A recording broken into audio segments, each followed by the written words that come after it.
হাজার কিছুক্ষণ পরেই ভেঙে যাবে, এমন মহামিলন আবার কবে বা হবে। তাই সবাই আজ আমরা গোবিন্দ চরণে নিজেকে অর্পণ করে আমরা ধৈর্য সহকারে কেউ কথা না বলে আমরা সবাই যেন শ্রবণ করি। আমাদের ফোনগুলা সাইলেন্ট করে ফেলি, কেউ কথা বলবো না। আপনাদের বাচ্চাদেরকে সবাইকে সাবধান করে দেন। তো আসুন সবাই মিলে বন্দনা করি। ওম নমো ভগবতে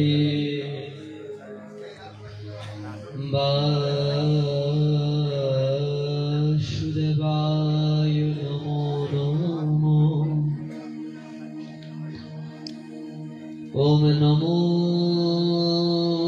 ভগবতে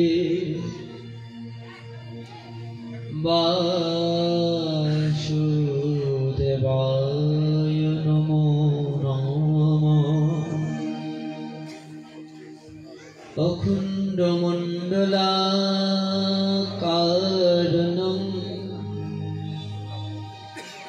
ব্যক্তং যেন চরাচরণং তৎপদং দর্শিতং যেন তস্मै শ্রী গুরুবে নমঃ। বাঞ্ছাকল্পতরুভ্যশ্চ কৃপা সিন্ধুভ্যেব চ পতিতানাং পাবনেভ্যো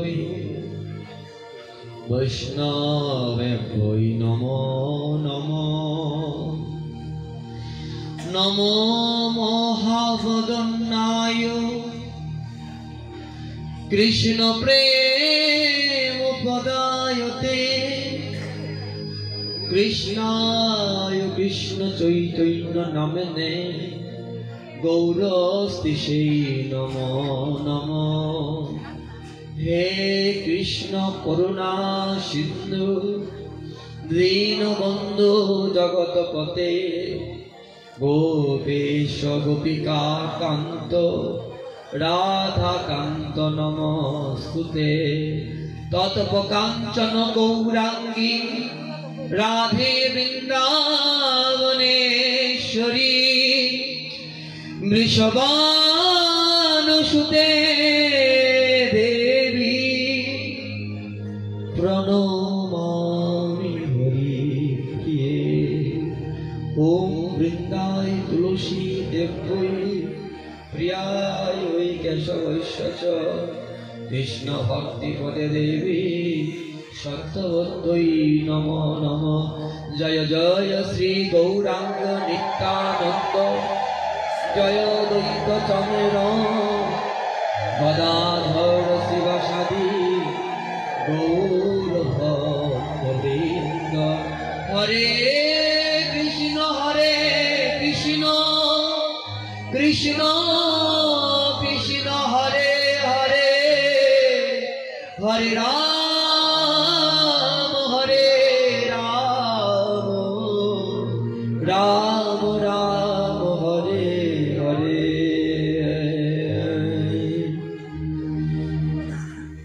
হরে কৃষ্ণ কৃষ্ণ কৃষ্ণ হরে হরে রাম হরে রাম রাম রাম হরে হরে। Hare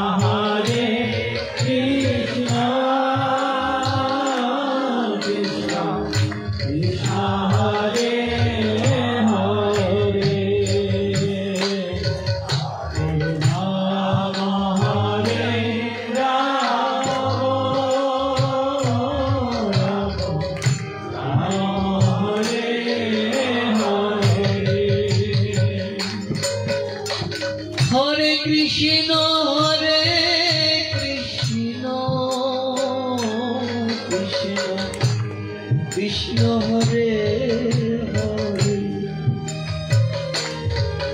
হরে রাম ও রাম রাম হরে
আমি প্রথমে আমার শ্রী গুরুদেবের শ্রী চরণ পদ্মে দণ্ডবত প্রণাম নিবেদন করছি এই বণিক পাড়ায় সকল গৌর ভক্তবৃন্দের শ্রী চরণে প্রণাম নিবেদন করছি। এই শ্রীমদ ভাগবত সংঘ বণিক পাড়া যারা আয়োজন করেছেন তাদের শ্রী চরণে।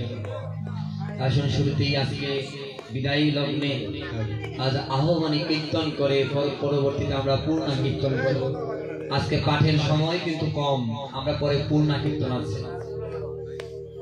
আসুন সবাই মিলে আহ্বানী কীর্তন করি, সবাই একসঙ্গে আহ্বানী কীর্তন করি। আবার বাজাও তোমার, সবাই একটু ধ্বনি করবেন, শঙ্খ বাজাবেন, শঙ্খ বাজাবেন। আবার বাজাও তোমার পঞ্চজন্ম সুদর্শন ধারী, এসো এসো ঋষিকেশ হরার বার হরি। আবার বাজা সবাই করুন।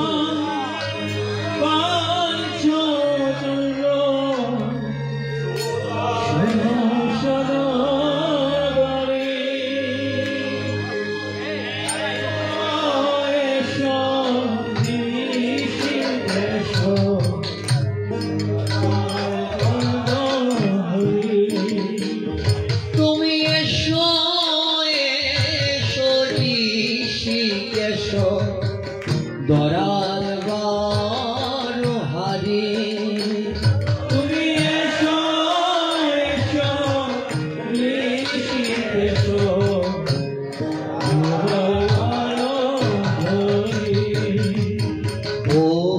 বহুদিন কত হয় কুরুক্ষেত্রে ধন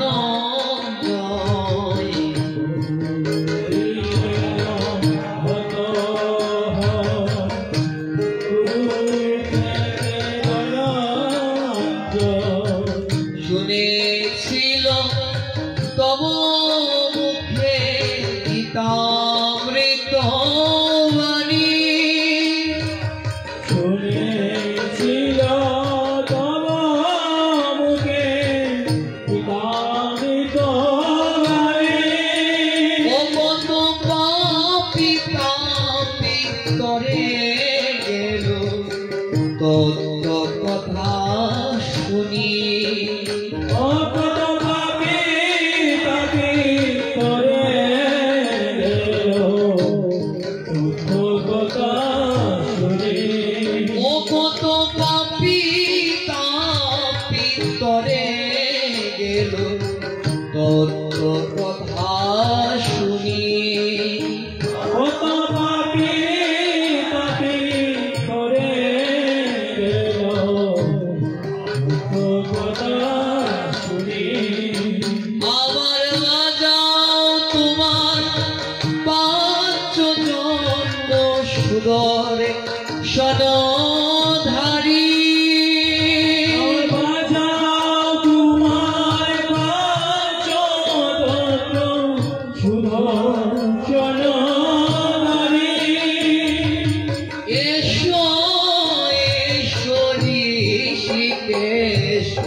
গঙ্গার তীরে জয় জয় ভাগবত সুখদেব অবিরত কে ছিলেন গঙ্গার তীরে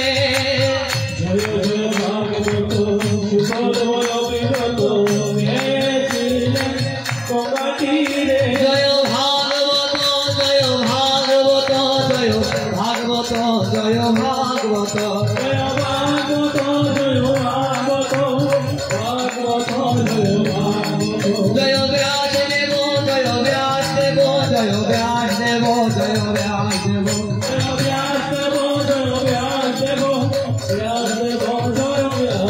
জয় সুখদেব গোস্বামী জয় পরীক্ষিত মহারাজ জয় সুতমণি জয় ভাগবত গোস্বামী জয় পরীক্ষিত মহারাজ জয়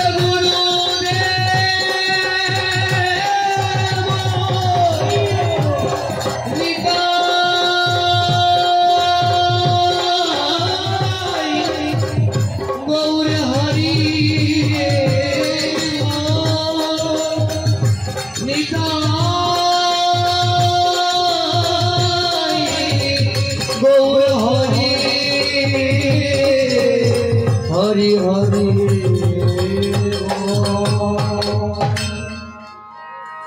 জয় শ্রী রাধেশ্যাম। আজকের আলোচ্য বিষয় কলি যুগের যুগধর্ম এবং কলি হতে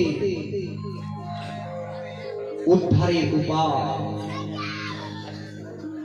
শুকোবাচ তচ্ছাদীন ধর্ম সত্যম সুচমকাদয়া কালেন বলিনা রাজন লক্ষণ স্মৃতি বিমভে কৌল নিষ্মাম জন্মাত্র দ্বয় ধর্মায় নেম ব্যবস্থায় কারণ বলো মে দহি।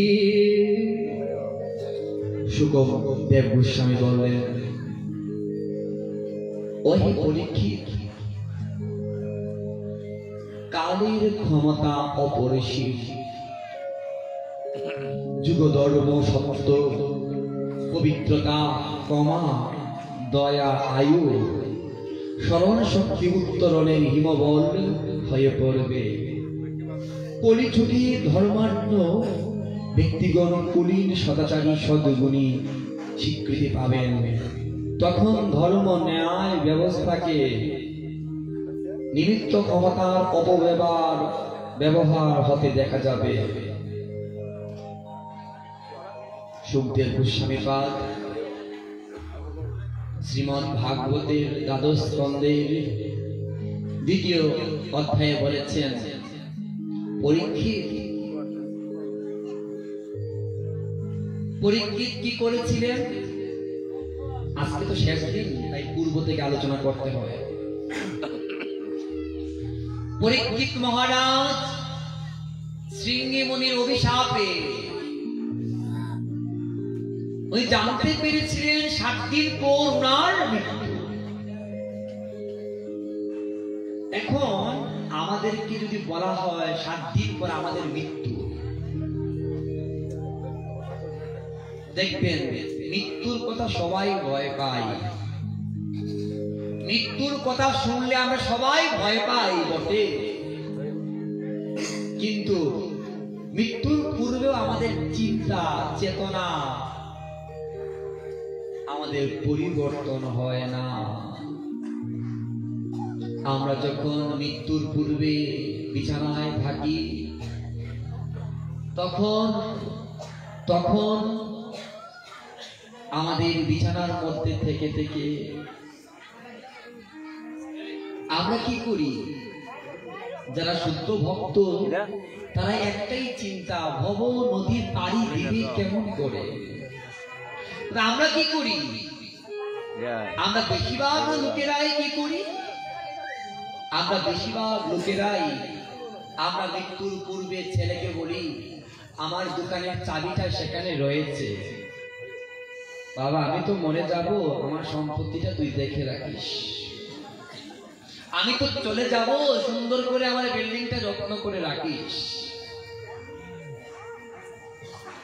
আমরা মৃত্যুর পূর্বেও একবার চিন্তা করি না কিছুক্ষণ পর আমার মৃত্যু হবে, আমার গতি কি হবে, একবার চিন্তা করেছি? কিন্তু পরীক্ষিত মহারাজের চিন্তা, পরীক্ষিত মহারাজ চিন্তা করছেন 7 দিন পর পরীক্ষিতের মৃত্যু, তক্ষকের বংশ নেই। আপনারা কথা বলবেন না, দেখেন আজকে ভাগবত পাঠের শেষ দিন, সমাপ্ত দিন, কেউ কথা বললে সমস্যা হয়। আজকে বিদায়ের দিন, সবাই আজকে বিদায় নিব, বিশ্রামে যাব। পরীক্ষিত মহারাজ কি করছেন? 7 দিন পর আমার মৃত্যু, মৃত্যু আমার অতি আসন্ন, একেবারে সামনে আমার মৃত্যু। পরীক্ষিত মহারাজ মনে মনে ভাবছেন, যুগী ঋষি মণিগণ যুগ যুগ তপস্যা করে গোবিন্দকে পায় না, তাহলে আমি কিভাবে পাবো? আমার তো সময় আর নেই, আমার তো সময় আর হবে না। পরীক্ষিত মহারাজ কাঁদছেন, কেঁদে কেঁদে পাগল হয়ে সুখদেব গোস্বামীর কাছে গিয়ে চরণে দণ্ডবত প্রণাম করে বলছে, সুখদেব গোস্বামী আপনি আমাকে কৃপা করুন। বলছে কেন, তোমার কি হয়েছে? বলছে তক্ষকের দংশনে 7 দিন পর আমার মৃত্যু, আমার কি হবে পরিণামে আমি তো জানি না, আমি তো ভজন করি নাই, আমার তো সাধন নেই, ভজন নেই, আমার বলতে কি হবে? আপনি কৃপা করে আমাকে এমন একটা পথ দেখান যে পথে হাঁটলে আমি 7 দিনের ভিতরে গোবিন্দ চরণ যেন পাই, 7 দিনের ভিতরেই যেন আমি গোবিন্দ চরণ পাই, আপনি আমাকে সেই কৃপা করুন। বলছে পরীক্ষিত 7 দিনের ভিতরে গোবিন্দ চরণ পাওয়া এত সহজ বিষয় নয়। তবে শুনো, তুমি যদি ওই 7 দিন 7 রাত এক আসনে বসে ভাগবত কথা অমৃত শ্রবণ করতে পারো, তাহলে ওই 7 দিনের ভিতরে তুমি গোবিন্দ চরণ দর্শন করে গোলক বৃন্দাবন ধামে যেতে পারবে। ওই পরীক্ষিত এই 7 দিনের ভিতরে তুমি গোবিন্দ চরণ লাভ করতে পারবে। পরীক্ষিত মহারাজ বলছেন,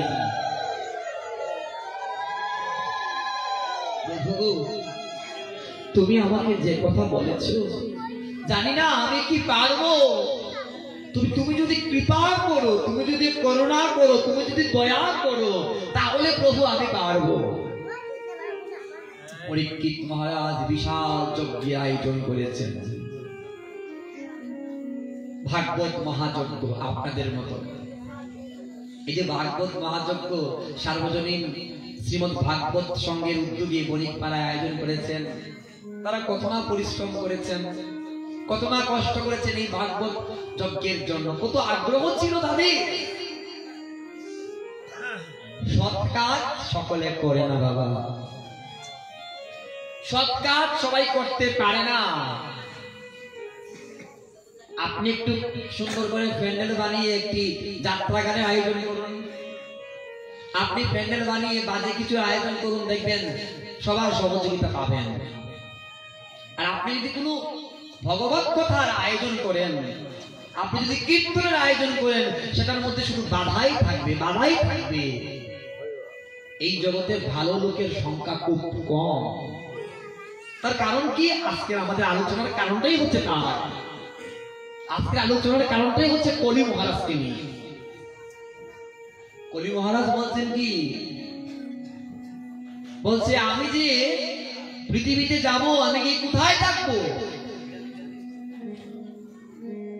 বলছে যে জায়গায় মদ্যপান হয় সেই জায়গায় তুমি থাকবে, যে জায়গায় দ্রুতক্রিয়া হয় সেখানে তুমি থাকবে, যেখানে আমিষ ভক্ষণ হয় সেখানে তুমি থাকবে, যেখানে স্বর্ণের বিশাল পাহাড় সেখানেই তুমি থাকবে। বিশেষ করে একটা কথা বলি, আপনারা রাগ করবেন না, বিশেষ করে বণিক পাড়ায় কিন্তু স্বর্ণের কিন্তু অভাব নেই। আপনারা সবাই বলি তো কলি মহারাজের বাড়ি কিন্তু আপনাদের এখানে, কিন্তু আপনারা ভাগ্যবান এই কারণে কলি মহারাজ যতই চেষ্টা করেন না কেন এই ভাগবত সঙ্গের ভাগবত পাঠে কলি দূরে পালিয়ে যাবে, আর বণিকপাড়ায় আসবে না। না রে বাবা, থাকবো না এই বণিকপাড়ায়। বণিকপাড়ায় পরীক্ষিত মহারাজের যজ্ঞ হয়, যেখানে ৬০,০০০ মনে ঋষি সহ ভগবান নিজে অবস্থান করে। তাহলে দেখেন কলিকে কিন্তু আপনারা সরিয়ে দিয়েছেন, দূর দূর করে তাড়িয়ে দিয়েছেন বণিকপাড়া থেকে। কলিকে আপনারা দূর দূর করে তাড়িয়ে দিয়েছেন কিভাবে?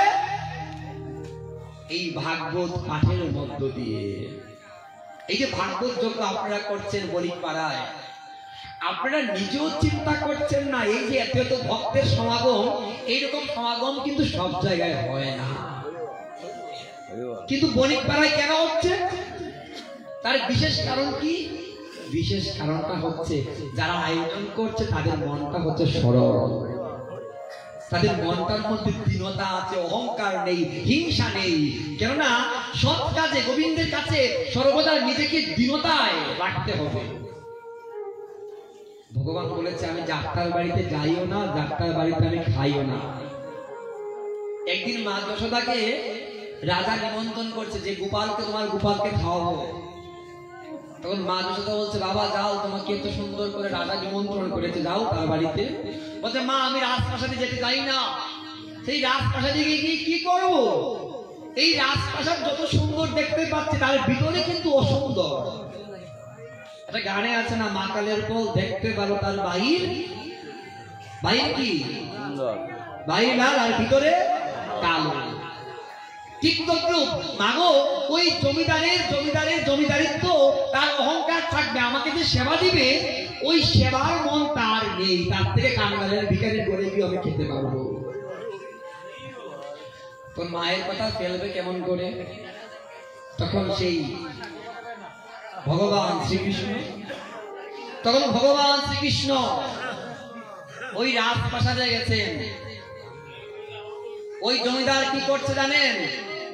হাজার হাজার পদে রন্ধন করেছেন গোবিন্দকে খাওয়ানোর জন্য, সুন্দর করে গোবিন্দের জন্য থালা সাজিয়ে দিয়েছেন। কৃষ্ণ যখন ওই রাজার বাড়িতে এসেছে তখন ওই কৃষ্ণকে কি বলছে জানেন? যে কৃষ্ণ তুমি খাও, আমার মতো খাওয়াতে তোমার কেউ পারবে না বাবা, আমি তোমার জন্য আজকে হাজার হাজার পদ রন্ধন করেছি, এই পৃথিবীতে আমার মতো তোমাকে সেবা দিতে কেউ পারবে না। আমার গোবিন্দ কি করলেন? ওই জায়গা ত্যাগ করে চলে আসলেন, গিয়ে বলছে মা গো আমি খুবই ক্ষুধার্ত, আমাকে দাও কিছু। মা বলছে কেন বাবা? ওই রাজা যে বলছে তোমাকে খাওয়ার জন্য, তুমি কি খাওনি? তুমি কি সেবা করোনি? বলছে না মা সেবা করিনি। কেন জানো মা? তারা সেবার আয়োজন করেছে বটে, কিন্তু তাদের হৃদয়ে যে অহংকারের ভাষা। মা গো আমি বিদুরের সেই কলার বাকল আমি খেয়েছিলাম। কেন? সে আমার ভক্ত, সে আমাকে কাঙ্গাল জেনে সেবা দিয়েছে। তাই আমার ভগবান সব জায়গায় আসেন না। একটি ভাগবত পাঠ কিংবা কীর্তনের পূর্বে কি করতে হয়? মঙ্গল ঘোষ তখন স্থাপন করছে এখানের পুরোহিত, সেখানে কি করবে? গঙ্গাকে আহ্বান করবে, আহ্বান করে গঙ্গায় আহ্বান করে ঘট এসে স্থাপন করবেন। এর পূর্বেই ভগবানকে নিমন্ত্রণ দিতে হবে। নিমন্ত্রণ কাঙ্গাল বেশে দীনতা সহকারে নিমন্ত্রণ দিতে হবে। এরপর কি করতে হবে? ভক্ত বৈষ্ণব যারা আছে তাদেরকে কাঙ্গালের মতো নিমন্ত্রণ করতে হবে, কখনো যেন অহংকার না আসে। তাহলে দেখবেন আপনার যজ্ঞটাও পূর্ণ হবে। যজ্ঞ শুধু করলেই হয় না, যজ্ঞ করার পূর্বে কি করতে হয়? যজ্ঞ করার পূর্বে আগে নিজেকে সংযত করতে হয়। আজকে বণিকপাড়ার বাসী আপনারা প্রমাণ করে দিয়েছেন যে ভাগবতের কৃপা আপনাদের উপর আছে। আপনারা প্রমাণ করে দিয়েছেন আপনারা দীনতার মূর্তি। তৃণাদপি শুনিছেন তোর রপি সহিষ্ণুনা অমানি না মানো দেব কীর্তনিয়া সদা হরি। আমার কীর্তনের অধিকার সবাই করতে পারে না, অধিকার সবার নেই। মহাপ্রভু বলছেন যিনি ত্রিয়ের মতো নিচু তরুর মতো সহিষ্ণু তিনিই আমার কীর্তনের অধিকারী। তাই গৌর ভক্ত কিন্তু আজকে সুখদেব গোস্বামীর চরণে, ব্যাসদেবের চরণে এই প্রার্থনা করি, গোবিন্দের চরণে এই প্রার্থনা করি, এই ভাগবত সঙ্গ চন্দ্র সূর্য যতদিন আছে এই ভাগবত সঙ্গ যেন টিকে থাকতে পারে গোবিন্দের চরণ সেই প্রার্থনা করি। বিদায় গৌর হরি বল, বিদায় গৌর হরি বল। এই ভাগবত সঙ্গ যেন আরো বিশাল হতে পারে, এই প্রার্থনা করি গোবিন্দের চরণে। এই ভাগবত সঙ্গের সার্বজনীন সঙ্গে যারা ভক্তরা আছেন, সদস্যরা আছেন, আপনারা বড় ভাগ্যবান গৌর ভক্তবৃন্দ। তবে একটি কথা মনে রাখতে হবে, আমরা বিভিন্ন জায়গায় সঙ্গ করেছি, সঙ্গের মধ্যেই কলির বাসা। ভালো জায়গায় অনেক বাধা আসবে, এই বাধাগুলোকে ফেলে দিবেন, ফেলে দিয়ে অন্তরে কৃষ্ণ নাম থাকলেই সব টিকে যাবে। তো গৌর ভক্তবৃন্দ, কলি বলছেন আমি এই এই জায়গায় থাকবো। আবার যখন বলি মহারাজ অবতীর্ণ হয়েছিলেন, তখন শুক্রাচার্য কি বলেছিল? শুক্রাচার্য বলেছিল কলি যুগে আমি কলি হয়ে অবতীর্ণ হব। বলছেন চুষিব চুষিব আমি প্রকৃতি হইয়া, কি করিবে হরি তুমি এই জগতে আসিয়া। যেখানেই তোমার কীর্তন হবে সেখানেই আমি অবস্থান করব, যেখানেই তোমার পাঠ হবে সেখানেই আমি অবস্থান করব। দেখবেন আমরা অনেকেই পাঠে গিয়ে এভাবে ঘুমাই। কেন ঘুমাই জানেন? ওই যে কলি ভরপুর করছে, অনেকে পাঠে গিয়ে বাড়ির গল্প যত আছে তা বলতে শুরু করে। আর কারণটা কি জানেন? কারণটা কিন্তু সাধারণ কারণ নয়।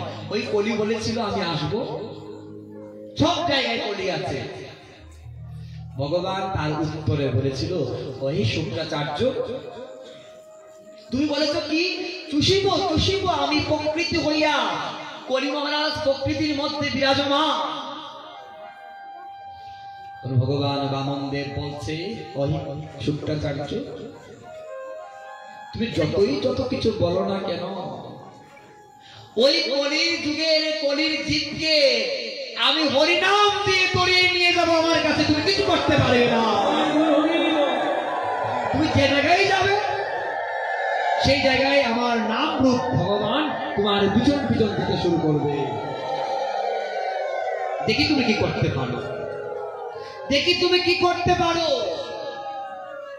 আমি নাম দিয়ে আমি তোমাকে সরিয়ে দিব। তাই কীর্তনের পাঠে আসলে মনে মনে কৃষ্ণ নাম জপ করবেন, দেখবেন কলি আপনাকে স্পর্শ করতে পারবে না।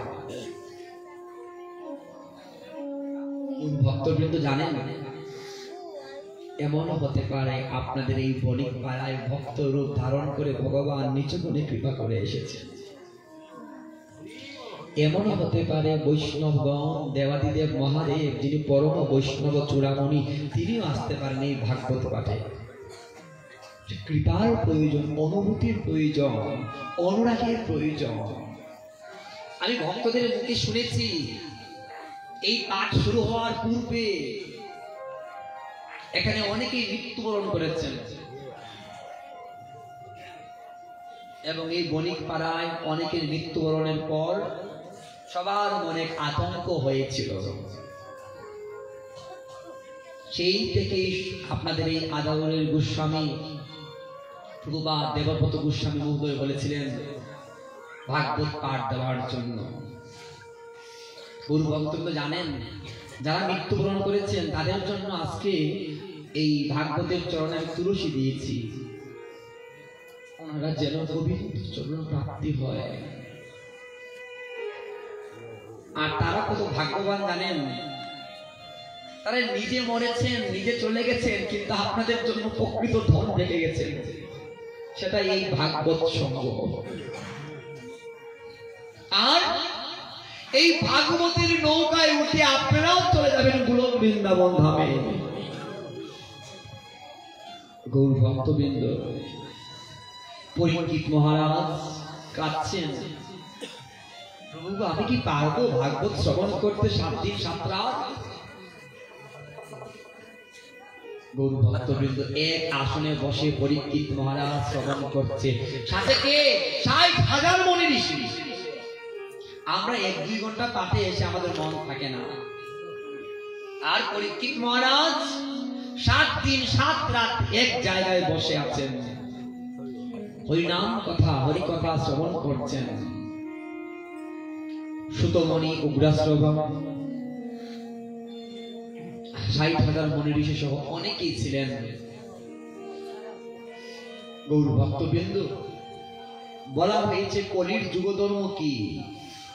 কলির যুগধর্ম হচ্ছে নাম ও সংকীর্তন। এই শ্রীমদ্ ভাগবত যেখানে শেষ হয়েছে সেখানে কিন্তু শ্রী চৈতন্য চৈতামৃতের উৎপত্তি। যেখানে গীতার শেষ হয়েছে সেখানেই ভাগবতের উৎপত্তি। দেখেন, একজনের সাথে অঙ্গাঙ্গি ভাবে জড়িত। গৌর ভক্তবৃন্দ, আরেকটি কথা না বললেই নয়, এই যে আপনারা অগ্রহায়ণ মাসে করছেন এটাও কিন্তু সৌভাগ্য আপনাদের।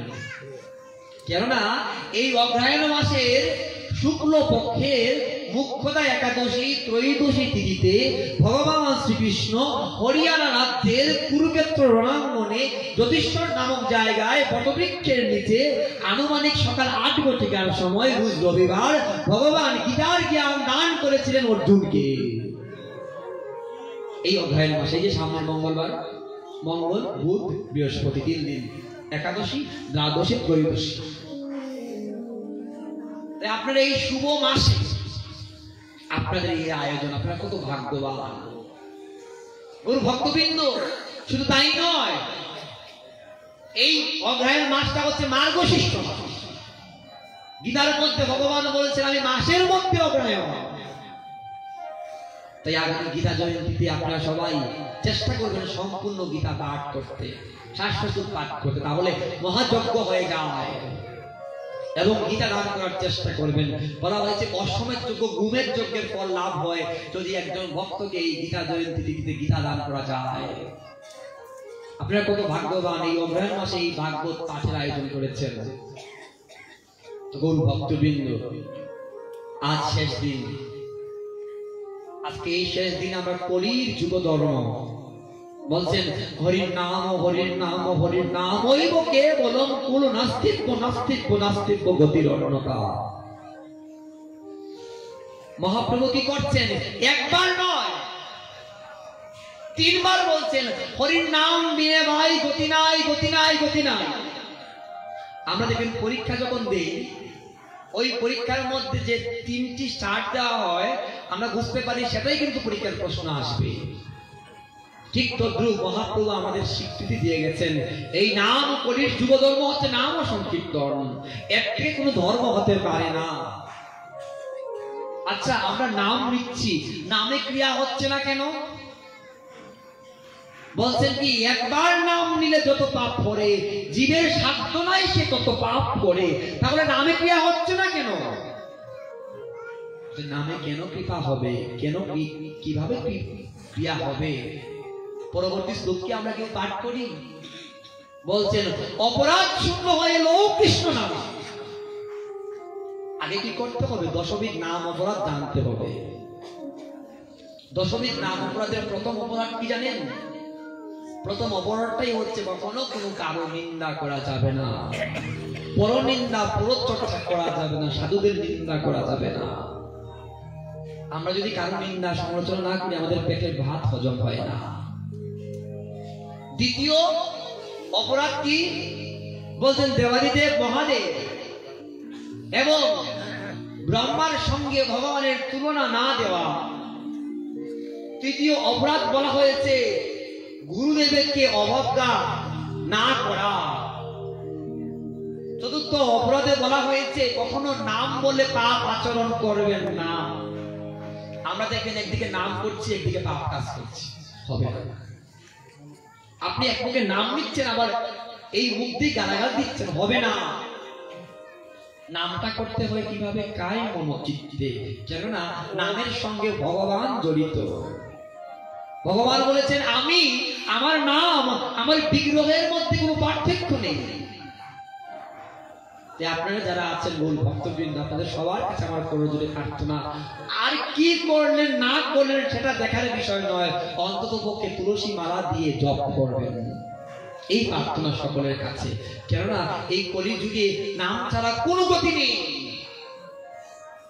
একমাত্র নামেই পারে আমাদেরকে উদ্ধার করে গোবিন্দ চরণে নিবেদন করতে, আর কেউ উদ্ধার করতে পারবে না, একমাত্র নামেই পারে। গৌর ভক্তবৃন্দ, কলিযুগের যুগধর্ম নাম সংকীর্তন। সুখদেব গোস্বামী বলছে, পরীক্ষিত পরীক্ষিত, জানো এই নামের শক্তি কি? এই নামের দ্বারা জীবিত মানুষ, মৃত মানুষ জীবিত হয়ে যায় এই নামের দ্বারা। নামের এতই শক্তি। আর এই নামটা এই জগতে আমার মহাপ্রভু প্রচার করেছিলেন নিত্যানন্দ প্রভুকে নিয়ে, অদ্বৈত প্রভুকে নিয়ে। হরিনাম, নামের যে মধু, নামের যে সুধা, একবার যে নামের মধ্যে ডুবতে পারে তার জীবন ধন্য হয়ে যায়। গৌর ভক্তবৃন্দ, নাম কে করেছিল? নাম করেছিলেন আমার হরিদাস ঠাকুর, যিনি প্রতিদিন লক্ষ নাম জপ করতেন। 3 লক্ষ নাম জপ করতেন। কে? আমাদের হরিদাস ঠাকুর, যার ভজনস্থলী আমাদের এই বাংলাদেশের বেনাপোলে এখনো পর্যন্ত আছে। আপনারা যাবেন, এখানে গিয়ে একবার কৃষ্ণ নাম করবেন, আপনার হৃদয়ে যেন কৃষ্ণ প্রেম উদিত হবে। হরিদাস ঠাকুর যখন বৃদ্ধ হয়েছিলেন, তখন হরিদাস ঠাকুর কি করছেন? নাম করছেন। মহাপ্রভু গিয়ে বলছে, হরিদাস, এখন তো তুমি বৃদ্ধ হয়েছে বাবা, এখন এত নাম করতে হবে না, নামের সংখ্যা কমিয়ে নাও।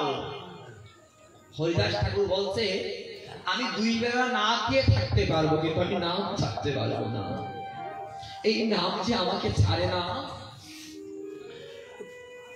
আমরা দেখতে পাই ভক্ত প্রহ্লাদ মহারাজকে কিভাবে অত্যাচার করা হয়েছে। অগ্নিকুণ্ডে ভক্ত প্রহ্লাদকে ফেলে দেওয়া হয়েছে। ভক্ত প্রহ্লাদ বলছে, হে গোবিন্দ, আমাকে রক্ষা করো। অগ্নিকুণ্ড থেকে ভক্ত প্রহ্লাদ উদ্ধার পেয়ে গেছেন। আমরা দেখতে পাই ওই প্রহ্লাদ মহারাজকে উপর থেকে, পাহাড়ের উপর থেকে নিচে ফেলে দেওয়া হয়েছে, কিন্তু তার প্রাণ যায়নি। প্রহ্লাদ মহারাজের যিনি শিক্ষাগুরু, তাকে কিছু স্বর্ণ দিয়ে রূপ দেখাচ্ছেন হিরণ্যকশিপু। বলতে, যাও যাও যাও, তুমি যদি তোমার শিষ্যকে ওই নামের কাছ থেকে, হরির কাছ থেকে সরাতে পারো, তুমি যদি তার মুখ থেকে নাম বন্ধ করতে পারো, তাহলে আমি তোমাকে স্বর্ণ মুদ্রা দেব।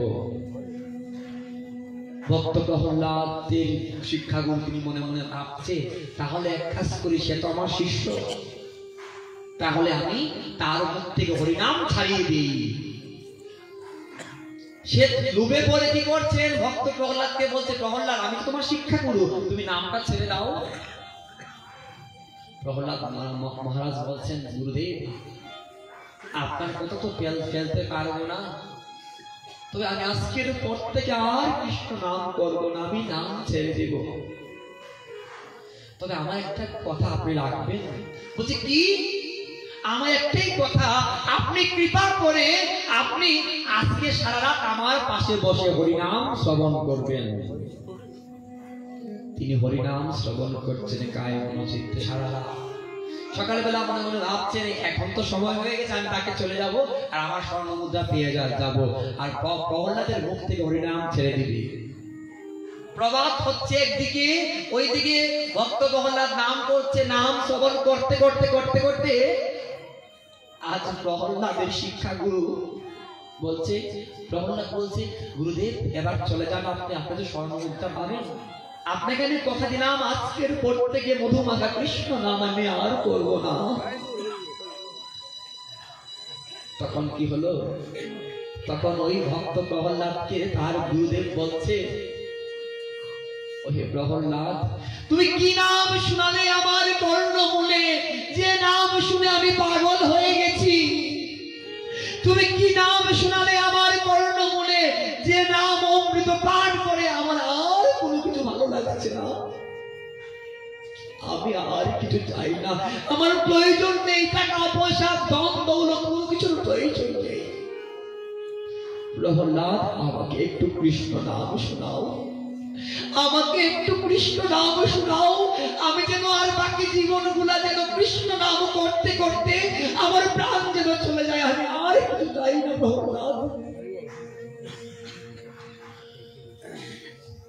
হিরণ্যকশিপু আসছেন স্বর্ণ মুদ্রা নিয়ে, বলছে আপনি কি পেরেছেন আমার পুত্রের মুখ থেকে কৃষ্ণ নাম ছাড়াতে? আর শিক্ষা গুরুদেব বলছে আমার স্বর্ণের প্রয়োজন নেই, আমি তার কাছ থেকে নাম সরাতে গিয়ে আমি নিজেই নামের প্রেমে পড়ে গেছি। আমি আর তার কাছ থেকে নাম সরাবো না, আমি ওই নামের মধ্যে থাকতে চাই, একমাত্র নামেই কেবল। তাই বলেছেন হরির নাম হরির নাম হরির নাম হইব কেবল, কোন নাস্তিক নাস্তিক নাস্তিক গতি নন্দনা, নাম দিলে পরিচুকে অন্য কোন গতি নেই।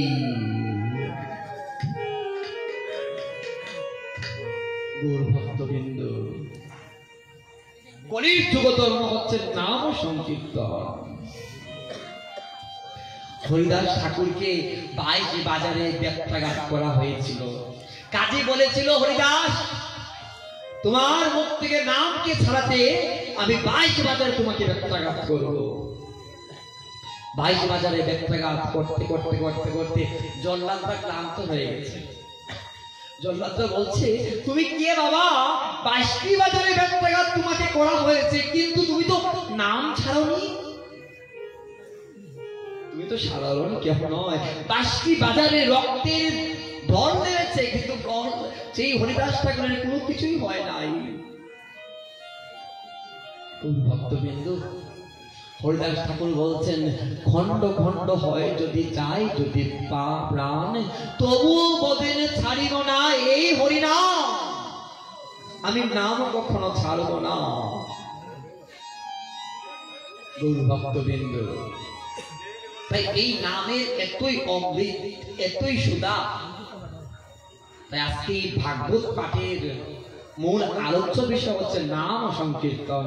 কলিযুগের নাম কি, যুগ ধর্ম কি, আপনার যাগ যজ্ঞ তপস্যা এত কিছু করার প্রয়োজন নেই। ভগবান গীতায় বলেছেন, যারা দেবতার পূজা করে দেবলোকে যায়, যারা ভূতলোকের পূজা করে ভূতলোকে যায়। বিশেষ করে জানেন, আমাদের মায়েদের বিশেষ করে মায়েদের মনটা খুব দুর্বল, যেখানে একটু চকচক দেখি সেখানেই লাভ দেওয়ার চেষ্টা করি। আমি যদি এই পাঠে বসে বলতে পারি যে আমার কাছে যে আসবেন, আসলেই কিন্তু আপনার ছেলে পেয়ে যাবেন, টাকা পেয়ে যাবেন, দেখবেন সবাই আমার কাছে পাগল হয়ে ছুটবে। আমরা লোভে আমরা দৌড়াতে শুরু করি, কিন্তু আমাদের কৃষ্ণের প্রতি, ইষ্ট দেবতার প্রতি, গুরুদেবের প্রতি পূর্ণ বিশ্বাস নেই। বর্তমানে দেখবেন আজকে কত কত পূজা অর্চনা একটার পর একটা করছে, একটার পর একটা করছে, কিন্তু না, আমাদের তো ইষ্টের প্রতি বিশ্বাস নেই, অনুরাগ নেই। এক দেবা এক সেবা, যদি এক জায়গায় মন থাকে তাহলে একদিন না একদিন আপনার উদ্ধার হবেই। এই মনটা দিতে হবে একমাত্র কৃষ্ণকে। একজন সতী সাবিত্রী স্ত্রীর একমাত্র তার স্বামী তার আপন। এই গুরু ভক্তবৃন্দ, আসুন সবাই আমরা এক জায়গায় আসি, গোবিন্দ চরণে নিজেকে অর্পণ করি। গুরু ভক্তবৃন্দ দেখেন নামের মাহাত্ম্যে কি বলা হয়েছে। গুরু ভক্তবৃন্দ, একবার ত্রেতা যুগে ওই রাবণ, সেই রাবণ কি করছে? ত্রেতা যুগে সেই রাবণ দেখতে পাচ্ছে তার আত্মীয় স্বজন ছেলে যারা হচ্ছে সবাই মৃত্যুবরণ করছে। তখন সে মনে মনে ভাবছে, আমার ভাই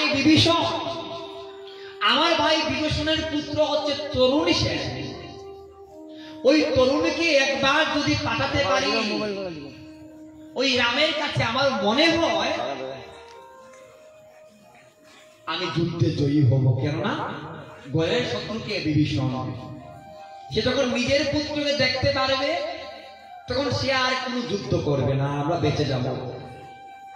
তখন কি বলো, ওই তরুণী সেনকে বলছে, তরুণী, আমার বংশের তো সবারই মৃত্যু হচ্ছে যুদ্ধে, কিছুদিন পর আমারও মৃত্যু হবে, তুই একবার কৃপা করে বাবা যুদ্ধে যা, আমাদের বংশ রক্ষা কর।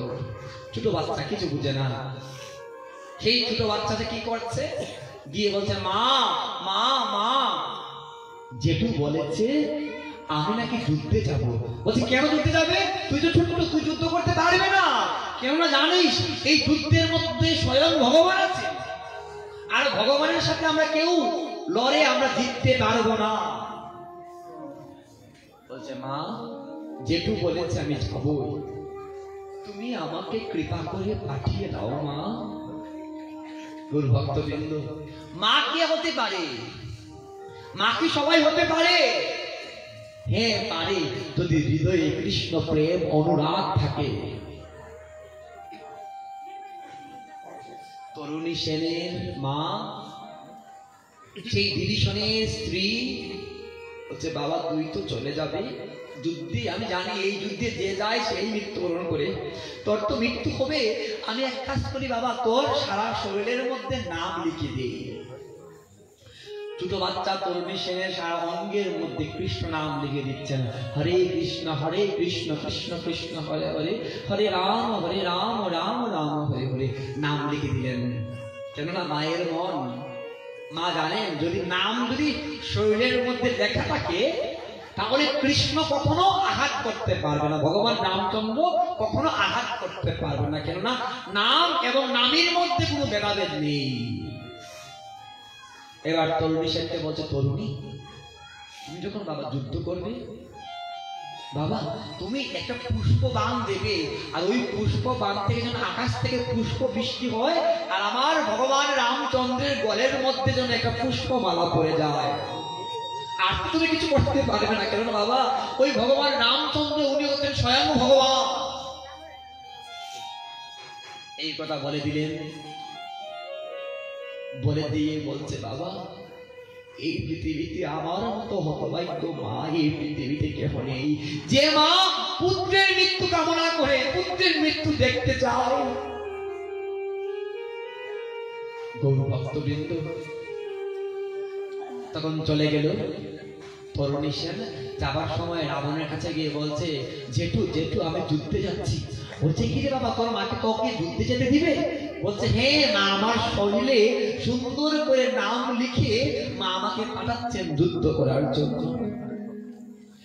রাবণ কেঁদে কেঁদে বলছে বাবা আমি জানি না আমার এই লঙ্কার মধ্যে এত রাম ভক্ত এক ভক্ত আছে, আমি যদি আগে জানতে পারতাম আমি কখনো সীতাকে আমি হরণ করতাম না, আমি তোর মায়ের চরণ সেবা করতাম। যে মা নিজের পুত্রের মৃত্যু দেখেও মৃত্যু পথে যাত্রা করার রাস্তা দেখাচ্ছেন। এবার ভক্তরা প্রশ্ন করতে পারেন তাহলে সেই মা তো নিষ্ঠুর, কিন্তু প্রশ্ন উত্তরে ভাগবত বলছেন দেখো ওই মা কি চাচ্ছে, মা চাচ্ছে যুদ্ধের মধ্যে তো আমাদের সবারই মৃত্যু হবে, কিন্তু মৃত্যুর মধ্যে পার্থক্য আছে। আর সেই মৃত্যুটা আজকে যদি আমার গোবিন্দের হাতে, যদি রামচন্দ্রের হাতে যদি আমার পুত্রের হয়, তাহলে আমার পুত্র এক জন্মেই গোলক বৃন্দাবন ধামে যেতে পারবে, এক জন্মেই সেই কৃষ্ণ চরণ গোবিন্দ চরণ লাভ করতে পারবে। সবার ভাগ্যে তো আর গোবিন্দ চরণ লাভ করা হয় না, সবার ভাগ্যে তো আর হয় না। গৌর ভক্তবৃন্দ তখন কি হলো, ওই তরুণী সেন যুদ্ধে গেলেন, একটার পর একটা দান দিচ্ছেন, যুদ্ধের মধ্যে যুদ্ধ করছেন, প্রবল যুদ্ধ। ভগবান তরুণী সেনের সঙ্গে যুদ্ধ করতে গিয়ে ভগবান ক্লান্ত হয়ে পড়েছেন। কেন? ভগবান বাণ মারছেন, একটি বাণ গিয়ে ওই তরুণীর সামনে গিয়ে তরুণীকে স্পর্শ করতে পারছে না। কেন পারছে না? কেন পারছে না? নামের গুণে। কেননা ওই মাঝে কি করছেন, পুত্রের সরা অঙ্গের মধ্যে নাম দিচ্ছেন, কৃষ্ণ নাম দিচ্ছেন, কৃষ্ণ নাম দিচ্ছেন লিখিয়ে। নাম গিয়ে ওই তীর গিয়ে নিক্ষেপ করবে, দেখছেন নাম। বলছি কি বাবা, তরুণী সেনের সমস্ত অঙ্গের মধ্যে কৃষ্ণ নাম, আমি যদি তরুণীকে মারি তাহলে তো তরুণীকে মারলে আমার প্রভুর উপর আঘাত করে, আমি পারবো না। এবার বিভীষণকে বলছে বিভীষণ, ভগবান বিভীষণকে পরীক্ষা করছেন। ওহে বিভীষণ, দেখো তো দেখো তো দেখো, আমার প্রত্যেকটা বাণ মাটিতে গিয়ে পড়ছে, ওই বাচ্চাটা কে তুমি চিনতে পারো? বিভীষণ যখন কাছে গেলেন, গিয়ে দেখতে পাচ্ছেন তার একমাত্র পুত্র এবার বাবা হয়ে কি পুত্রের মৃত্যু কখনো কামনা করতে পারে? বাবা মনে মনে ভাবছে কি যে আমি যদি এখন আমার পুত্র বলে দিই তাহলে আমি ভগবানের পরীক্ষায় উত্তীর্ণ হতে পারবো না। আর আমি যদি এখন বলি আমি তাকে চিনি না, জানি না, আর সে যদি আমার গোবিন্দ চরণে তার প্রাণ চলে যায় তাহলে সে আমার গোবিন্দকে লাভ করতে পারবে। বাবা কাঁদতে কাঁদতে কাঁদতে কাঁদতে বলছে, ভগবান রামচন্দ্র ওই ছোট্ট শিশু, সে কোনো সাধারণ শিশু নয়। আর তুমি যদি তাকে মারতে চাও, তুমি বিষ্ণু বাণ, বৈষ্ণবীয় বাণ, যে বাণ দিলে তার মস্তক চেতন হয়ে যাবে চক্রের দ্বারা, ওই চক্র দ্বারা তুমি নিক্ষেপ করো। ভগবান সুদর্শন চক্র আনলেন, ওই চক্র গিয়ে ওই তরুণী সেনের মস্তক কেটে ওই মাটির মধ্যে পড়ে গেল। আর দেওয়া মাত্রই, বাণ মারা মাত্রই কি করছে, তরুণীও কি করছে, বাণ মারছে। ওই যে মা বলেছিল বিদায়ের পূর্বে পুষ্প বাণ মারার জন্য, তরুণীও বলছে হা কৃষ্ণ, হা ভগবান রামচন্দ্র, পুষ্প বাণ নিক্ষেপ করছে। আকাশ থেকে পুষ্প বৃষ্টি হচ্ছে ভগবান রামচন্দ্রের শরীরের মধ্যে। আর পুষ্পমালা এসে গোবিন্দের চরণে, এই রামচন্দ্রের বক্ষের মধ্যে পুষ্পমালা পড়ে গেল। আর ওই তরুণীর মস্তক থেকে ছুটে গিয়ে ওই মস্তক বলছে রাম রাঘব রাম রাঘব রাম রাঘব পাহিমা, বলছেন রাম রাঘব রাম রাঘব রাম রাঘব পাহিমা। নাম করতে করতে ওই মস্তক গিয়ে মাটির মধ্যে পড়ে গেল। এবার ভগবান মনে মনে ভাবছে কি করছি, আমি কি আমার ভক্তের উপর আঘাত করেছি? তখন বাবা আর তো সহ্য করতে পারে না, সব সহ্য করতে পারে। এবার পুত্রের মৃত্যু হয়েছে, পুত্রের মস্তক কি মাটির মধ্যে পড়েছে, আর কি বাবা স্থির থাকতে পারে? বিভীষণ দৌড়িয়ে গিয়ে ওই মস্তক হাতে নিয়ে বলছে বাবা, এই পৃথিবীতে হতভাগ্য বাবা, আমি আর আমার মতো আর কেউ হতে পারে না, আমি তোর বাবা, আমি খুব হতভাগ্য বাবা। এবার ওই মস্তক নিয়ে আমার রামচন্দ্রের চরণে গিয়ে বলছে, হে প্রভু, আমি তো তোমাকে প্রথমে পরিচয় দেই নাই। প্রভু জানো, তার অঙ্গের মধ্যে ছিল নাম লেখা, তাই তোমার প্রত্যেকটা বাণ পড়েছে নিচে। তো প্রভু আমি মস্তক ছেদন করেছেন আপনি, তো প্রভু এই মস্তকটা আজকে আপনার চরণে রেখেছি, আপনি কৃপা করে তাকে উদ্ধার করেন। এই কৃপা আপনার চরণে, আপনি কৃপা করে তাকে উদ্ধার করেন। ভগবান বলছে, অহে তরুণী, তোমার এত ভক্তি, এত প্রেম, এত অনুরাগ, যা আমি তোকে কৃপা করলাম, আমি তোমার এই পুত্রকে কৃপা করলাম। তোমার পুত্র তো বাল্যকালে তার মৃত্যু হয়েছে, আমি কৃপা করলাম।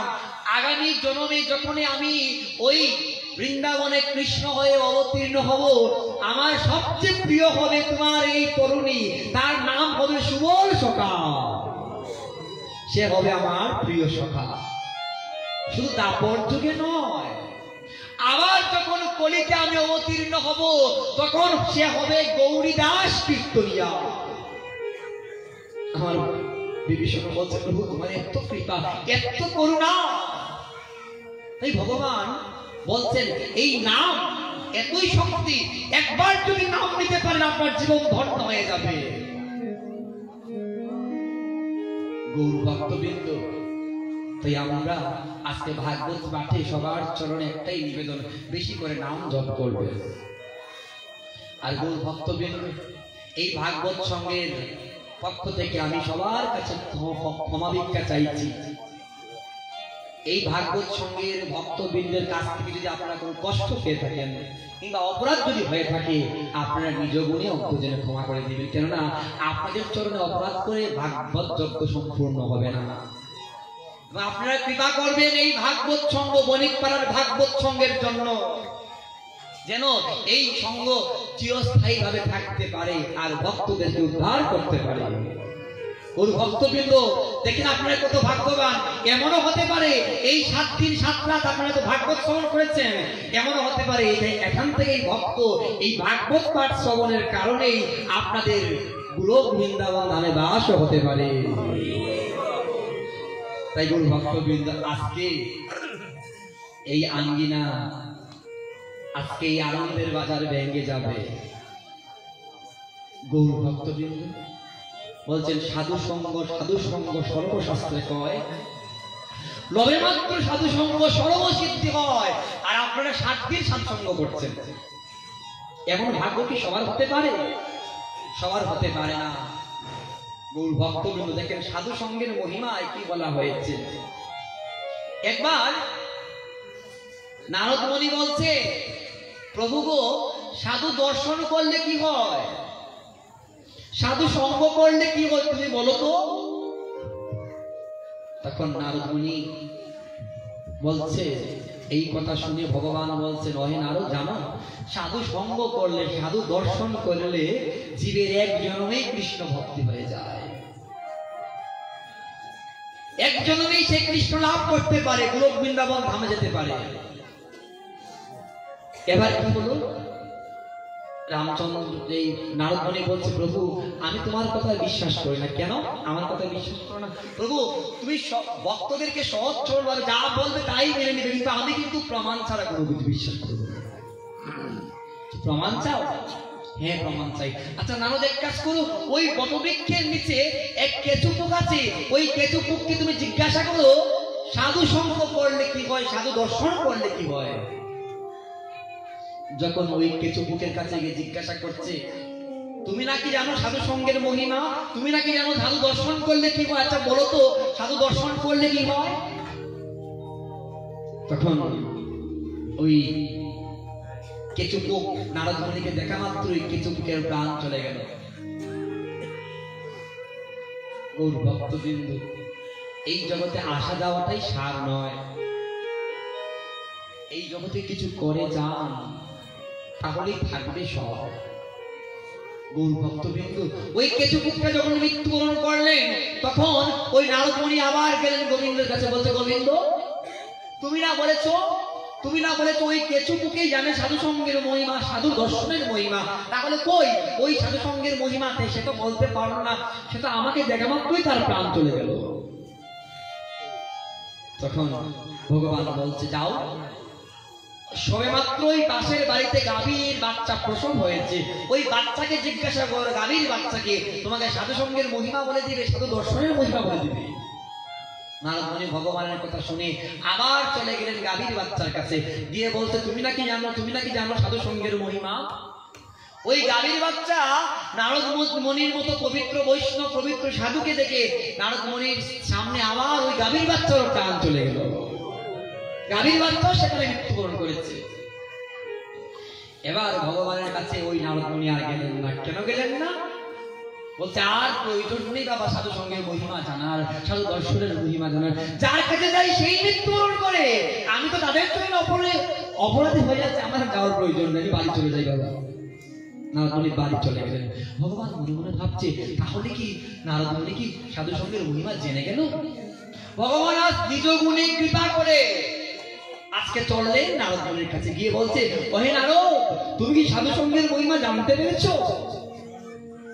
তখন বলছে, প্রভু আর প্রয়োজন নেই জানা, যতটুকু জেনেছি অনেক কিছু জেনেছি, যার কাছে যাই সেই মৃত্যুবরণ করে, আর জানার প্রয়োজন নেই আমার। ভগবান বলছে, এক কাজ করো, আর কারো মৃত্যু হবে না, ওই পাশে এক মায়ের গর্ভে এক বাচ্চা শিশুর জন্ম হয়েছে, তাকে গিয়ে তুমি জিজ্ঞাসা করো সাধু দর্শন করলে কি হয়, সাধু সঙ্গ করলে কি হয়। নারদ মুনি বলছে, প্রভু আগে ছিল গাভীর বাচ্চা, কেউ দেখে নাই, আগে ছিল কেঁচুর বাচ্চা, কেউ কিছু বলে নাই, এখন মানুষের বাচ্চা, তার কাছে যদি আমি জিজ্ঞাসা করি, সেও যদি মৃত্যুবরণ করে, মহিমা জানবো দূরের কথা, মারতে মারতে আমাকেই মেরে দেবে, আমি বাবা পারবো না। এবার গৌর ভক্তবৃন্দ, ভগবান বলছে, না নারদ তুমি চাও, তুমি গেলেই তুমি সাধু সঙ্গের মহিমা জানতে পারবে। তখন নারদ মুনি আবার গেলেন ওই বাড়িতে, গিয়ে বলছে, আপনারা কি জানেন সাধু সঙ্গের মহিমা? আবার মনে মনে ভাবছেন, ভগবানের লীলা বোঝা বড় যায়, ছোট বাচ্চা জন্ম নিয়েছে, সে কিভাবে কথা বলবে? জন্ম নেবার পরে কি কথা বলতে পারে?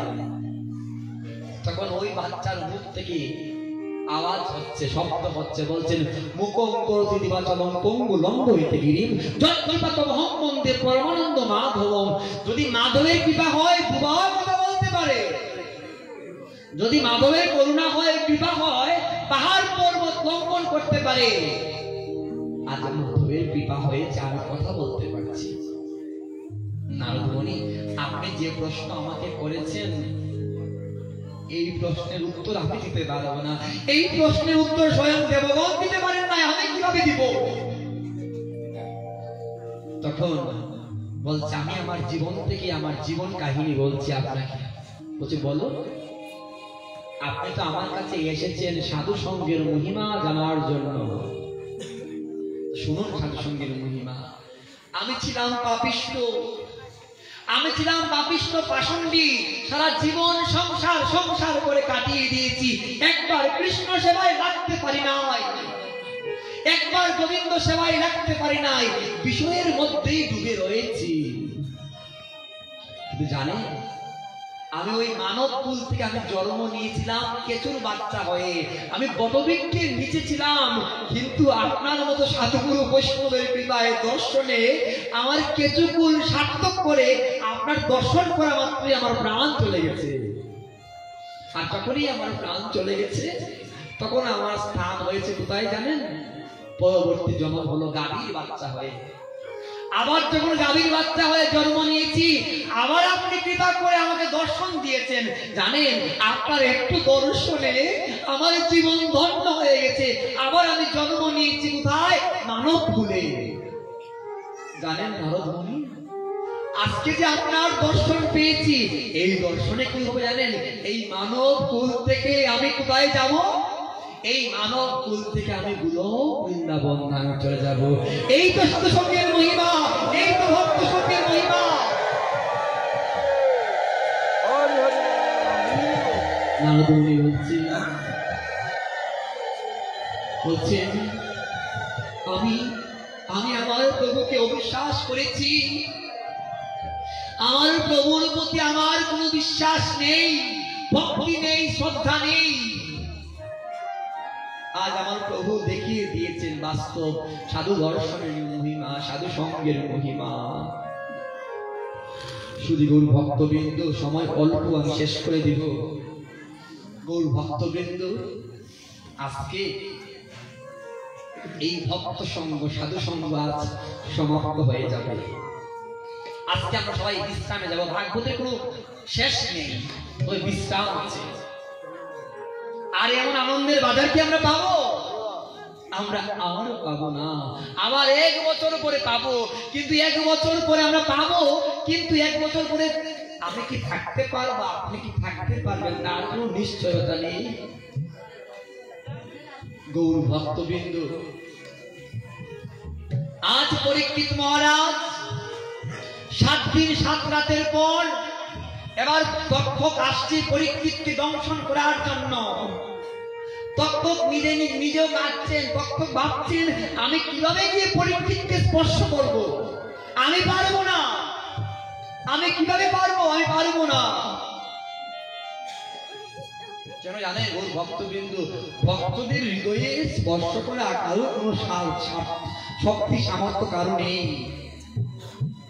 আর গৌর ভক্তবৃন্দ, ভগবান তাদেরকে কৃপা করেন যারা ভগবানকে ভালোবাসেন। ভগবান সবাইকে কৃপা করেন না। গৌর ভক্তবৃন্দ, আমাদের ঠাকুর মহাশয় বলেছেন, এই সংসার সমুদ্র থেকে যদি উত্তরণ পেতে চাই, একমাত্র একটাই রাস্তা আছে। সেই রাস্তা হচ্ছে কি জানেন? আমার গোবিন্দ চরণে আশ্রিত হওয়া। ওই ভক্তবৃন্দ, নরোত্তম দাস ঠাকুর বলছেন, সংসার শয়ানলে ওয়ে গো দিবানিশি হিয়া চলে গো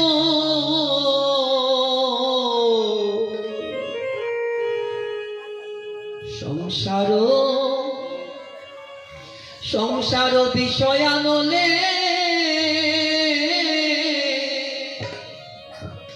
এগো দিবানিশি হিয়া জলে গো।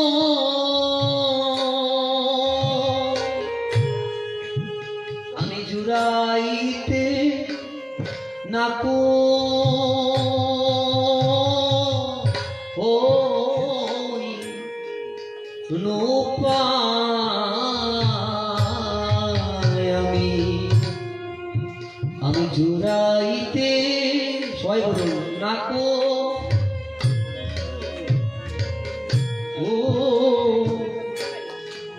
ও পাই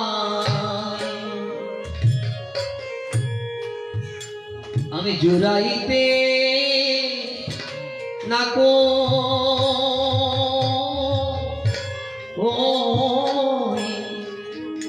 নৌকায় আমি জুড়াইতে না কো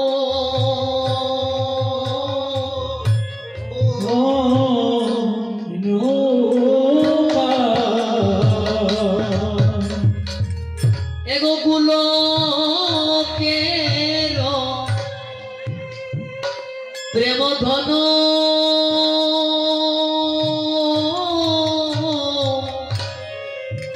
হরি নাম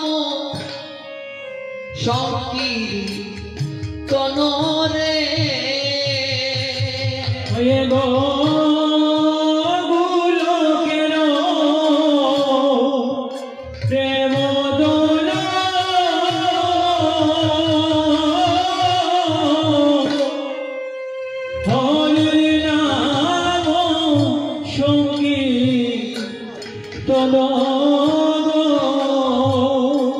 বলছেন গোলকের প্রেমদন হরিনাম সংকীর্তন। আজ আমরা বিদায়ের লগ্নে সবাই এসেছি। এই সংসারটা পিতার জ্বালা পূর্ণ। আমরা সংসারে প্রকৃত পক্ষে কেউই সুখী নয়। এই সংসার আগুনে আমরা জ্বলছি। কিসের আগুন বলছেন? সংসার বিষয়ানলে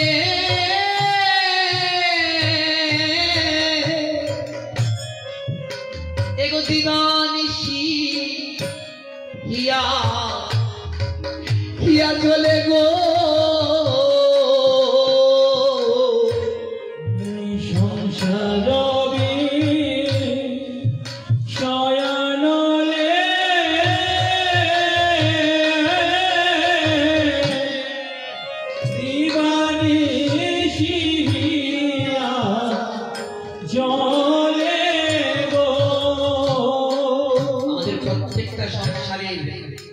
মধ্যে আগুন জ্বলছে, দাও দাও করে আগুন জ্বলছে।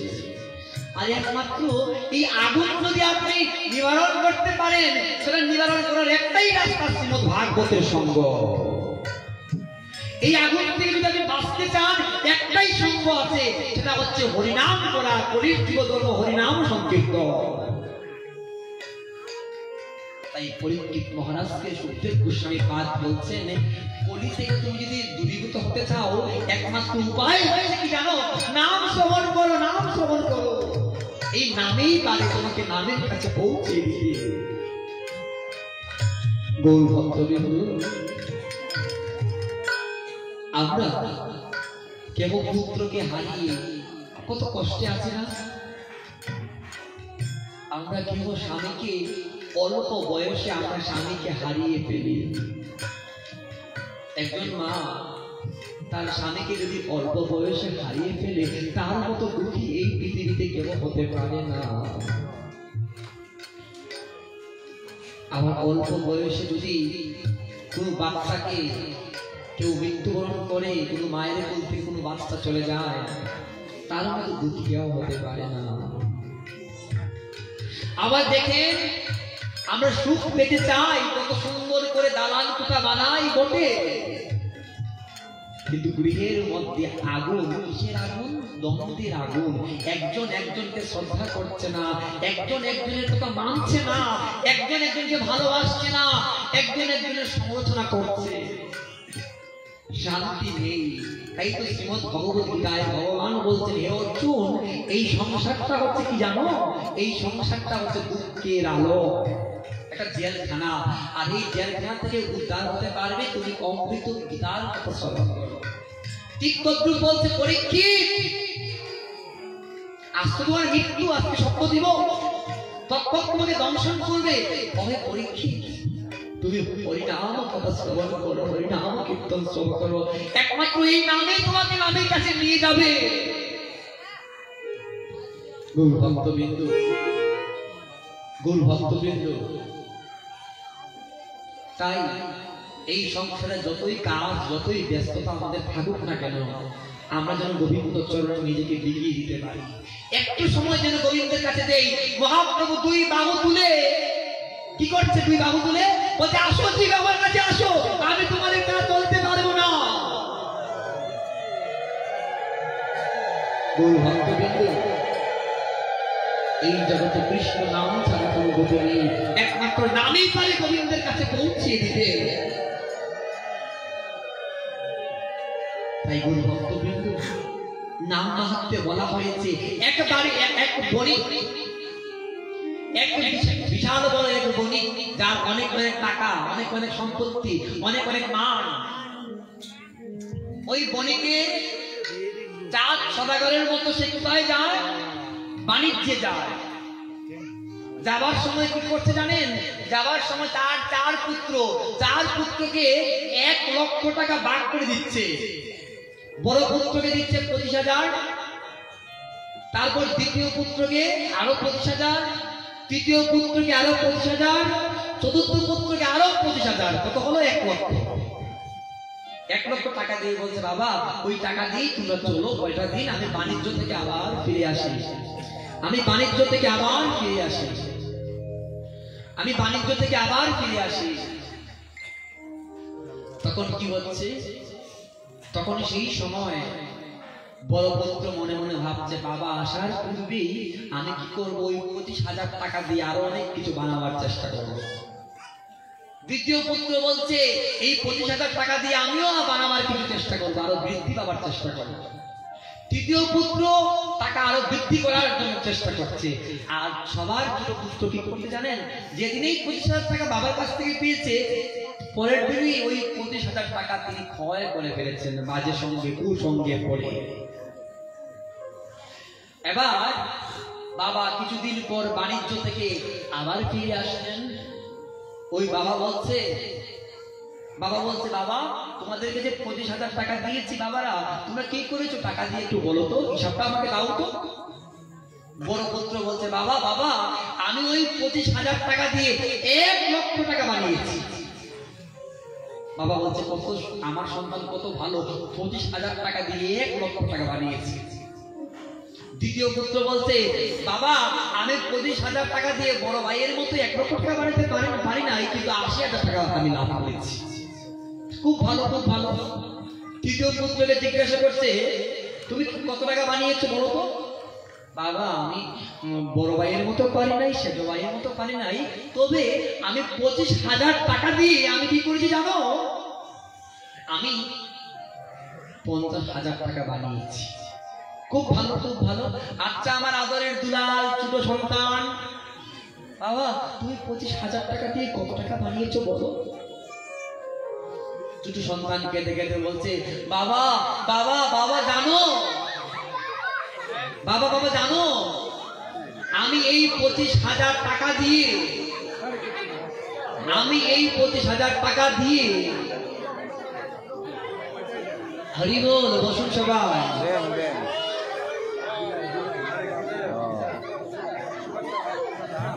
জয় রাধে। গৌর ভক্তবৃন্দ, এই যে আপনারা আজকে ভাগবত সঙ্গ করছেন, এই ভাগবত সঙ্গের কিছু দৃষ্টান্ত আছে। দৃষ্টান্ত কি জানেন? কখন যে কে কোন রূপে আসে আমরা কেউ বলতে পারি না। আচ্ছা বলুন তো, এখানে হাজার হাজার ভক্তরা বসে আছে, এখানে কেন কুকুর আসবে? কেন আসবে? দেখেন আমার ভগবানই মতো আর কোন রূপে এসেছেন, বৈষ্ণব কোন রূপে এসেছেন কেউ বলতে পারবো না। আপনাদের জীবন ধন্য। সবাই বলে সুখদেব গোস্বামী কি, পরীক্ষিত মহারাজ কি, জয় জয় ব্যাসদেব কি, জয় জয় সপ্তমী বৈষ্ণবী ভাগবত চক্র কি, জয় জয় ভাগবত চক্রের মহামহা পূর্ণা উৎসব কি, জয় জয় ভাগবত সঙ্গ কি, বিদায় গৌর হরি।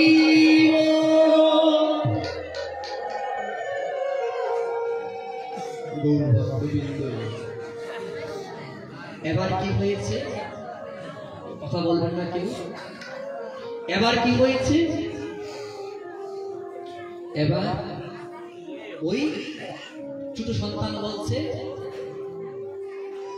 বাবা বাবা আমি কুসঙ্গে পড়ে অসৎসঙ্গে পড়ে আমি সব টাকা নষ্ট করে দিয়েছি, আমি তোমার সব টাকা নষ্ট করে দিয়েছি বাবা। বাবা বলছে, আমার এই ছোট আদরের দুলালকে নিয়ে আর পারি না। বাবার কাছে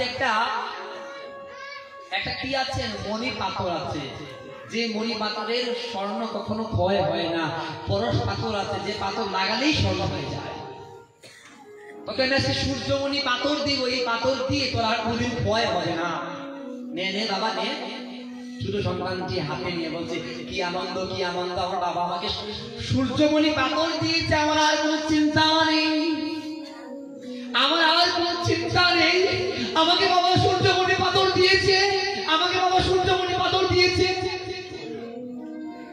বড় পুত্র বলছে, কি আমরা এত কষ্ট করে আমরা টাকা নষ্ট করি নাই, কিছু করি নাই, আর আমার পুত্র আমাদের বাবা আমাদেরকে কোনো কিছু না দিয়ে ওই ছোট সন্তানকে দিল। দেখেন এই মূল কথাটা কি জানেন? এই মূল কথাটা হচ্ছে, বড় পুত্র হচ্ছে সত্যযুগ, দ্বিতীয় পুত্র ত্রেতা যুগ, তৃতীয় পুত্র দাপর যুগ, আর চতুর্থ পুত্র হচ্ছে কি কলিযুগ। তারপরে তাদের পাপ কম ছিল, ত্রেতাতে কম ছিল, সত্যতে কম ছিল, কিন্তু আমরা কি? আমরা অসহায়, আমরা ভুল করির মধ্যে পড়ে, আমরা কুসঙ্গে পড়ে, অসৎ সঙ্গে পড়ে আমরা সব হারিয়েছি। আমাদের কিছু নেই সম্বল, আমাদের ভক্তি নেই, শক্তি নেই, আমাদের মুক্তি নেই, কিছু নেই আমাদের। তো জানেন কি? ওই যে ছোট বাচ্চাকে বাবা দিয়েছে সূর্যমণি পাথর, আমাদের কাছে মহারত্নে মহা সম্পত্তি আছে। সেটা কি? ওই যে পিতা, চার পুত্রের বাবা, তিনি আমাদের মধ্যে আছেন। তিনি হচ্ছেন গৌরহরি, তিনি হচ্ছেন গৌরহরি। আর গৌরহরি বলছে, ওহে বলির জীব, তোমরা কোনো চিন্তা করে না, আমি তো আছি, আমি তো আছি, তোমরা হরিনাম করো, হরিনাম করতে করতে তোমাদেরকে আমার কাছে তোমার আমি নিয়ে আসবো। তাই আমাদের কোনো ভয় নেই, আমাদের কোনো বিপদ নেই। হরিনাম আমাদেরকে ভগবানের কাছে পৌঁছে দিবে, যদি আমরা নাম রূপ শক্তি আমরা গ্রহণ করতে পারি। গৌর ভক্তবৃন্দ, সংসার বিষয় হলে দিবানিশি হিয়া জ্বলে, সংসার বিষয় হলে দিবানিশি হিয়া জ্বলে, জুড়াইতে না কইন উপায়। আমরা কেউ যেন প্রতিজ্ঞা করি, আমরা কেউ যেন ধর্ম ত্যাগ করি না, সবাই যেন প্রতিজ্ঞা করি। মনে রাখতে হবে, আমাদের এই সনাতন ধর্ম হচ্ছে চিরন্তন ধর্ম। আর আমাদের ধর্ম কি জানেন? আমাদের ধর্মটাই হচ্ছে ভাগবত ধর্ম। আমরা এই প্রতিজ্ঞা করি, যুব সমাজ, বিশেষ করে মেয়েরা, আমরা কারো প্রলোভনে পড়ে যেন ধর্ম ত্যাগ করি না। বলা হয়েছে, যিনি ধর্ম ত্যাগ করেন তার কোনো কালে কোনো গতি নেই। আজকে ভাগবত পাঠে আমরা প্রতিজ্ঞা করি, প্রতিজ্ঞা আমরা কখনো আমরা ধর্ম ত্যাগ করবো না। আর যে ত্যাগ করি তাকে বুঝাবো যেন ধর্ম ত্যাগ করে না। গৌর ভক্তবৃন্দ জানেন, মহাপ্রভুর এক ভক্ত, মহাপ্রভুর এক ভক্ত, তার নাম রামদাস। ওই রামদাস কি করছে জানেন? আগে ইংরেজ শাসন আমলে, ব্রিটিশের আমলে একবার ইংরেজরা গিয়ে ওই ভক্ত বৈষ্ণবকে গিয়ে বলে ধর্ম ত্যাগ করো। তারা ছিল খ্রিস্টান, গিয়ে বলে ধর্ম ত্যাগ করো, ধর্ম ত্যাগ করো, না হলে তোমাকে মেরে ফেলবো। উনি বলছে, বাবা আমার প্রাণ যদি যায় তারপর আমি ধর্ম ত্যাগ করবো না। এবার কি করছেন? ওনার স্ত্রীকে হাতে নিয়ে বলছে, আসো আমরা মৃত্যুবরণ করি। পাশে ছিল পুকুর, ওই পুকুরের মধ্যে ঝাঁপ দিয়ে তারা মৃত্যুবরণ করলো। মৃত্যুবরণ যখন করার চেষ্টা করছে, আত্মহত্যা করছে, তখন পানিতে যখন ডুব দেওয়ার চেষ্টা করছে, তখন ব্রিটিশটা মনে মনে ভাবছে তারা তো পানিতেই ডুবে গেছে। আর ব্রিটিশটা চলে গেল। আর সেই সময় কি বলে জানে? সেই সময় একটা মাঝি এসে বলে, আমার নৌকায় তোমরা উঠো, আমার নৌকায় তোমরা উঠো, আমি তোমাকে নিয়ে যাব। আর ওই নৌকায় উঠে তারা চলে গেল। জানেন এই নৌকার মাঝি কে ছিল? ওই নৌকার মাঝি ছিল আমার প্রাণ গৌরাঙ্গ মহাপ্রভু। আমার প্রাণ গৌরাঙ্গ মহাপ্রভু তিনি উদ্ধার করেছিলেন। আমাদের এই সনাতন ধর্ম আছে, থাকবে, চিরস্থায়ী হয়ে থাকবে। আমাদের ধর্মের কোনো বিনাশ হবে না, কলির প্রভাব থাকবে। বলছেন যখন কলির আবির, এখন কিন্তু মূলত কলি চলছে, দেখবেন যত কলি চলবে বলা হয়েছে কলির শেষের দিকে কি হবে জানেন? শেষের দিকে মায়েরাই হবে স্বামীদের একমাত্র রক্ষক। এবং গাছ থেকে বেগুন পার দেখিয়ে জানেন, আমরা গাছ থেকে বেগুন পের পারবো লাঠি দিয়ে, আমরা এতই খাটো হব। কলির শেষ দিকে বৃন্দাবন ধাম থাকবে না, কলির শেষ দিকে গিরগোবর্ধন নিচের দিকে যাওয়া শুরু করবেন। এখনই নিচের দিকে তা যাওয়া শুরু করছেন, কেননা ওই যে পাপ ভরে গেছে চারিদিকে। কলির শেষ দিকে মা গঙ্গা পৃথিবীতে থাকবেন না। এখন এই ভারতবর্ষ সহ বিভিন্ন জায়গায় গঙ্গা পাওয়া যায় না। দেখবেন আগে কিন্তু কল, আমরা যে টিউবওয়েল বানাই, এখন কিন্তু অনেকের বাড়িতে সাবমার্সিবল টিউবওয়েল বসাতে পারে না, আমাদের পাওয়া যায় না। আস্তে আস্তে মা গঙ্গাও চলে যাচ্ছেন, কিছু থাকবে না। একমাত্র কি থাকবে? একমাত্র থাকবে নাম। হরে কৃষ্ণ কৃষ্ণ কৃষ্ণ হরে হরে, হরে রাম রাম রাম হরে হরে। তাই কোন ভক্তবৃন্দ নাম ছাড়া কোন গতি নেই। কোন ভক্তবৃন্দ সংসার, এই সংসার সাগর থেকে আসুন সবাই, আজকে আমরা চলে যাই মধুময়ন বৃন্দাবন ধামে। কার সঙ্গে? পরীক্ষিত মহারাজের সঙ্গে। কিভাবে? আমাদের এই নয়ন বাড়ি দিয়ে আজ আমরা গোবিন্দের পূজা অর্চনা করি। ভাগবতের চরণে আমরা আজকে নয়ন বাড়ি দিয়ে একটু মন চন্দন তুলসী দিয়ে পূজা করি। আমার রাধারানী কি বলছেন জানেন? আমার প্রভুকে সেবা করব কি বাইরের জল দিয়ে? না না না না, আমি আমার নয়ন জল দিয়ে আমার গোবিন্দ সেবা করবো, তাহলে সেই জল হবে বিশুদ্ধ জল। চৈতন্য চরিতামৃতে বলা হয়েছে, কোন ভক্ত যদি এক গ্লাস জল আর তুলসী দিয়ে আমার সেবা করে, আমি তার কাছে বিক্রি হয়ে যায়। আর যদি কোনো ভক্ত তার নয়ন জল দিয়ে আমার সেবা করে, আমি তার হয়ে তাকে আমার কাছে আমি নিয়ে আসি।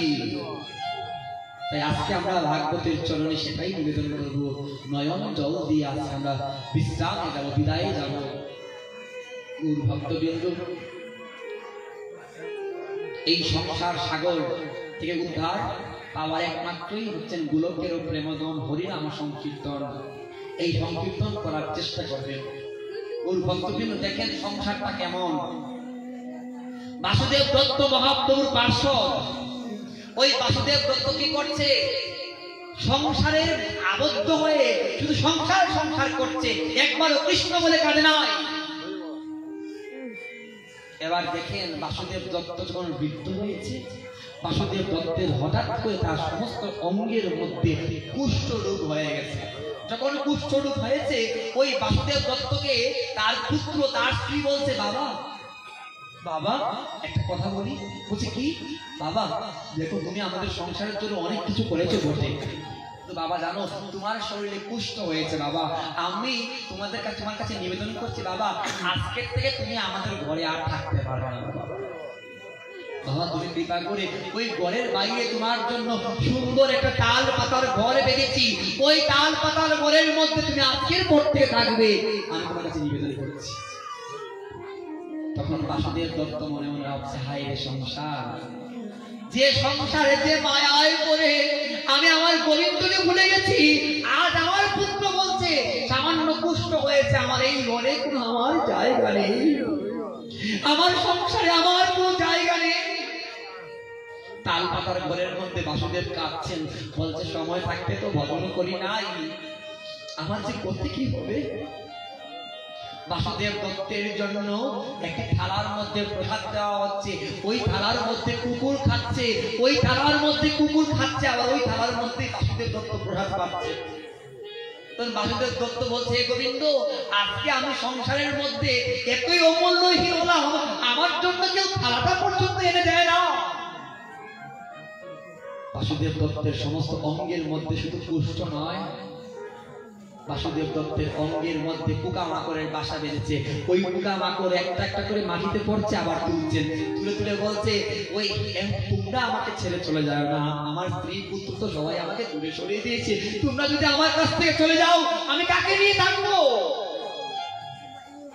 গৌর ভক্তবৃন্দ, ওই বাসুদেব দত্ত চলে গেলেন মধুময় নবদ্বীপ ধামে। মনে মনে ভাবছেন, যে সংসার থেকে কোনো কিছু পাইনি, তাহলে এই সংসারের থেকে কি লাভ?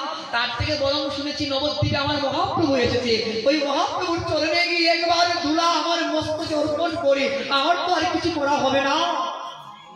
বাসুদেব দত্ত যখন গেলেন, যাওয়ার পর ওই বাসুদেব দত্তের সমস্ত অঙ্গ ব্রজে এই নবদ্বীপের ধুলায় লেপন করছেন। তখন মহাপ্রভু বলছে, ওহে বাসুদেব, তুমি অপেক্ষা করছো আমার জন্য, আমি এসেছি, আসো বাবা আমার সঙ্গে আলিঙ্গন করবে। বলছে, না বাবা, আমার সঙ্গে আলিঙ্গন করো না, আমার দেহে যে কুষ্ঠ হয়েছে, আমি যে পাপিষ্ঠ, আমি যে দুরাচারী, আমার সঙ্গে তুমি আলিঙ্গন করো না। প্রভু জানো আমার কুষ্ঠ হয়েছে বিধায় আমাকে সংসারে কেহ ভালোবাসে না, সবাই দূর দূর করে তাড়িয়ে দিয়েছে। তখন কি হলো?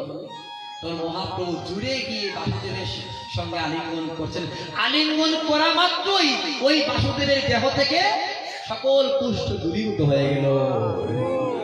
যখন কুষ্ঠ দূরীভূত হয়ে গেল, বাসুদেব বলছে, প্রভু তোমার এত কৃপা, প্রভু আমাকে তুমি এই কৃপা করো প্রভু, আমি যেন বাকি জীবন তোমার চরণে কাটিয়ে দিতে পারি। তাই গৌর ভক্তবৃন্দ, এই কিতাব দেওয়ার থেকে একমাত্র উপায় হচ্ছে কি? সুখদেব গোস্বামী পাদ বলছে, হরির নাম ছাড়া কোনো গতি নেই, হরির নাম করো, হরির নাম করো, হরির নাম ছাড়া কোনো গতি নেই।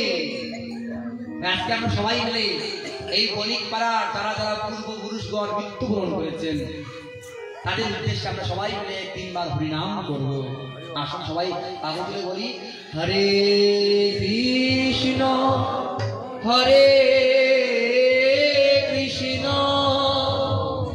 কৃষ্ণ কৃষ্ণ হরে হরে, হরে রাম হরে রাম, রাম রাম হরে হরে, হরে কৃষ্ণ হরে কৃষ্ণ কৃষ্ণ কৃষ্ণ হরে হরে, হরে রাম হরে রাম, রাম রাম হরে হরে। যারা মৃত্যুবরণ করেছেন আমাদের পূর্বপুরুষরা যেন সবাই যেন গোবিন্দ চরণ পায়, এই প্রার্থনা ভাগবতের জন্য। গৌর ভক্তবৃন্দ, এবার আমরা বিশ্রামে যাচ্ছি।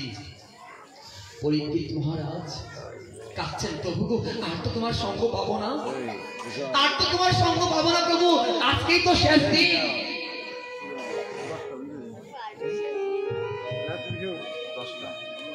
আপনারা বলছেন 10টা পর্যন্ত, কিন্তু পূর্ণার কীর্তন আছে, আজকে কীর্তনটা হচ্ছে মেইন, তো সময় দেওয়া হয়েছে আমাদের 10:30 পর্যন্ত।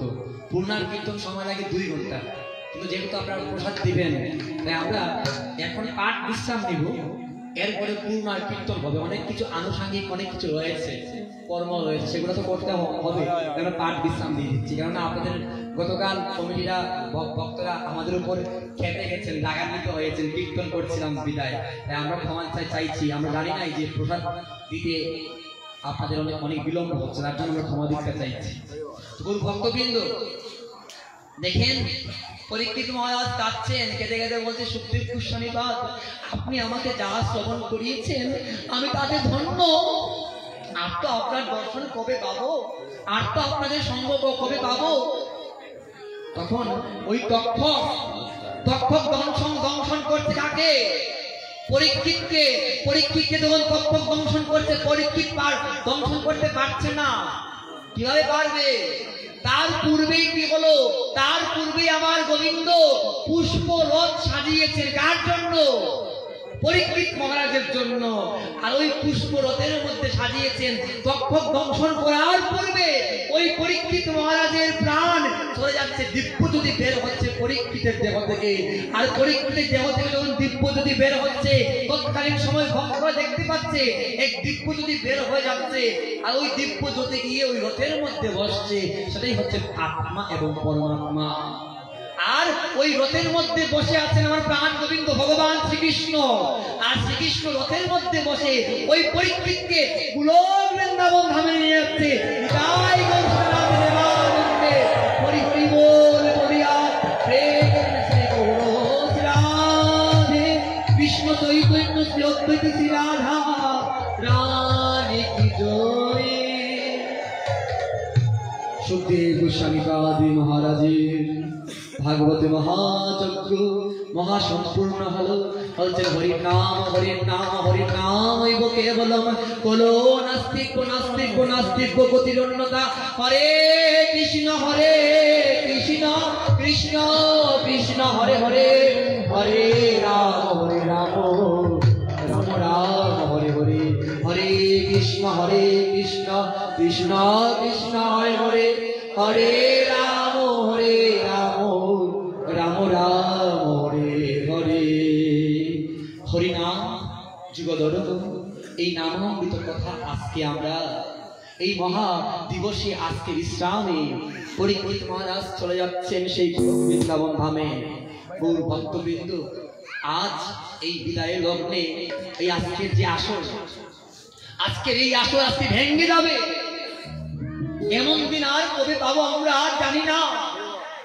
এই বণিক পাড়ায় কত কত ভক্তরা আসছেন। ভক্তরা এসে কি করছেন? ভক্তরা শুনেছি দূর দূরান্ত থেকে আত্মীয় স্বজন সবাই এসেছেন কিসের জন্য? এই সাধু সঙ্গ করার জন্য, ভাগবতের সঙ্গ করার জন্য। আজকে আমাদের আনন্দের বাজার ভেঙে যাচ্ছে। দেখে দেখে কথাবার্তা বলছেন, আমি বিদায় দিতে পারবো না, বিদায় দিতে পারবো না, আমি বিদায় দিতে পারবো না, বিদায় দিতে পারবো না, আমার প্রাণে ধৈর্য মানে না গো, আমি বিদায় দিতে পারবো না, আমার প্রাণে ধৈর্য মানে না গো, বিদায় দিতে পারবো না, আমার প্রাণে ধৈর্য মানে না গো, আমি বিদায় দিতে পারবো না, আমার প্রাণে ধৈর্য মানে না গো, বিদায় দিতে পারবো না, আমি বিদায় দিতে পারবো না, বিদায় দিতে পারবো না, আমার প্রাণে ধৈর্য মানে না গো, আমি বিদায় দিতে পারবো না। আমার প্রাণে ধৈর্য মানে না গো, বিদায় দিতে পারবো না। বলছেন কি? বলছেন এই মহাযজ্ঞ আজ বিদায়, আজকে আমরা বিদায়ের লক্ষ্য সমবেত হয়েছি। গৌর ভক্তবৃন্দ, এই আনন্দের বাজার ভক্ত সঙ্গ আজকে শেষ হয়ে যাবে। ভক্তদের হৃদয়ে কত দুঃখ, আপনাদের হৃদয়ে কত কষ্ট। আজ কেন আজকে এই আনন্দের বাজারে ভেঙে যাচ্ছে? এমন দিন আমাদের আর হবে না। এই যে মহা কষ্ট, মহা বিরহ, এই বিরহ যারা একমাত্র ভক্তরাই বুঝতে পারে। গৌর ভক্তবৃন্দ, এই যে করোনা হয়েছিল 2 বছর, কত কত ভক্ত সঙ্গ বন্ধ ছিল। ভক্তদের হৃদয়ে কত আকুতি, আমি ভক্ত সঙ্গ করতে পারছি না, কত কষ্ট, কত হৃদয়ে দুঃখ। আজকে আমাদের এই ভক্ত সঙ্গ, এত কষ্টের এত সঙ্গ সুন্দর করে সাজিয়ে দেওয়া হয়েছে। আজকে আমরা বিশ্রামে যাচ্ছি। বলছেন আমায় সঙ্গ ছাড়া আমায় করো না গো, ওই আমার সঙ্গ ছাড়া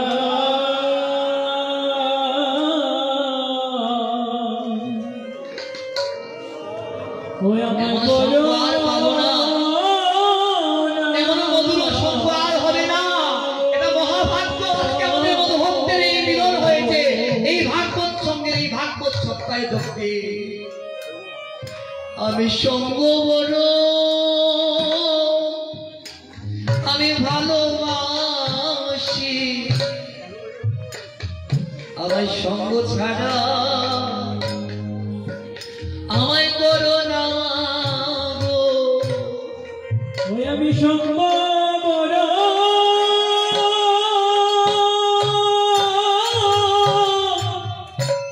ওই আমি সঙ্গ বড় ভালোবাসি,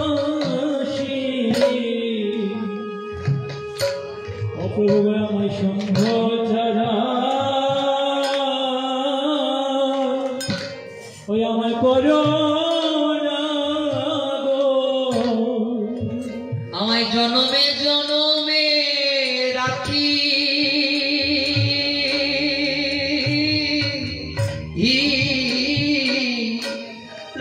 প্রিয় চরণে প্রভু গো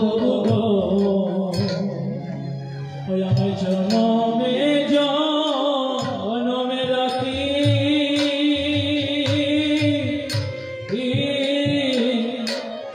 চরণে ওই আমার এই তো দেখা আমার শেষের দেখা আমার দেখা শেষের দেখা আমার এই তো দেখা আমার শেষের দেখা আমার দেখা শেষের দেখা আমার আর কি হবে এমন ভক্ত সঙ্গ আমার এই তো দেখা আমার শেষের দেখা ওই আমার আর কি হবে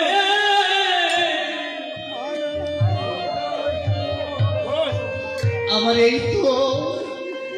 এই তো দেখা শেষের দেখা আমার আর কি হবে এমন ভক্ত সঙ্গ আমার এই তো দেখা শেষের দেখা আমি কেমন করে আমি বিদায় দেব ওই আমি কেমন করে বিদায় দেব আমার প্রাণে ধৈর্য প্রাণে দয়াল সয়ে না গো আমি কেমন করে আজ বিদায় দেব আমার প্রাণে ধৈর্য সহে না গো আমি কেমন করে তোমার বিদায় দেব ওই আজ চাঁদের বাজার বুঝি ওরে দেখে যায় গো ওই আমি সাদের গাছার বুঝি বেরিয়ে যায় গো ওই আজ চাঁদের বাজার বুঝি আজ দেখে যায় গো ওই আমি সাদের গাছার বুঝি বেরিয়ে যায় গো আমার জনমে জনমে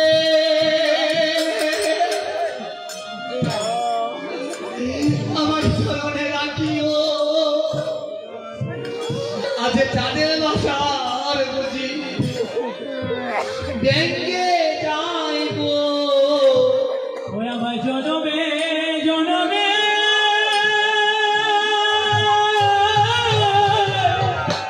ও প্রভু রে আমার সাগর প্রভু রে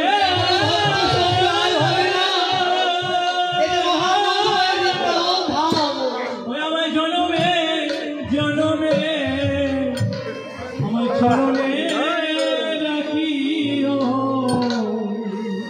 ওই সাদের ভাষায় বুঝি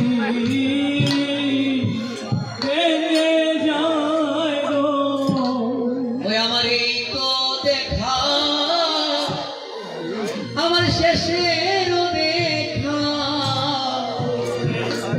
আমার দেখা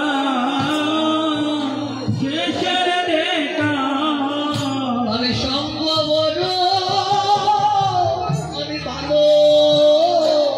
ভালোবাসি আমার সঙ্গ ছাড়া তোমরা করো না গো। আমি সকল ভালোবাসি প্রভু আমার সর্বছাড়া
গো কৃষ্ণ প্রেমে পাগল যারা তাদের ঘরে জ্বালা বাইরে জ্বালা সেদিনই তুমি বিনে আমার আর তো ও প্রভু গো সেদিন তুমি বিনে আমার তো কেহ না। ভগবান বলছেন পরীক্ষিত মহারাজকে ভক্ত আমার মাতা পিতা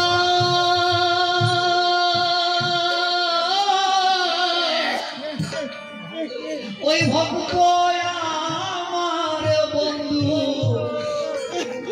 সকারে আয় হায় ভক্ত আমার মাতা পিতা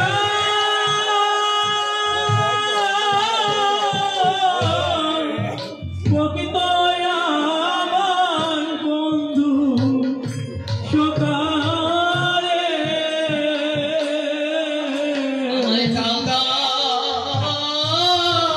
ভক্তে ও ভক্তের চরণ ধুলি আমায় দাও দাও বকিতে চরণ ধুলি আমায় দাও দাও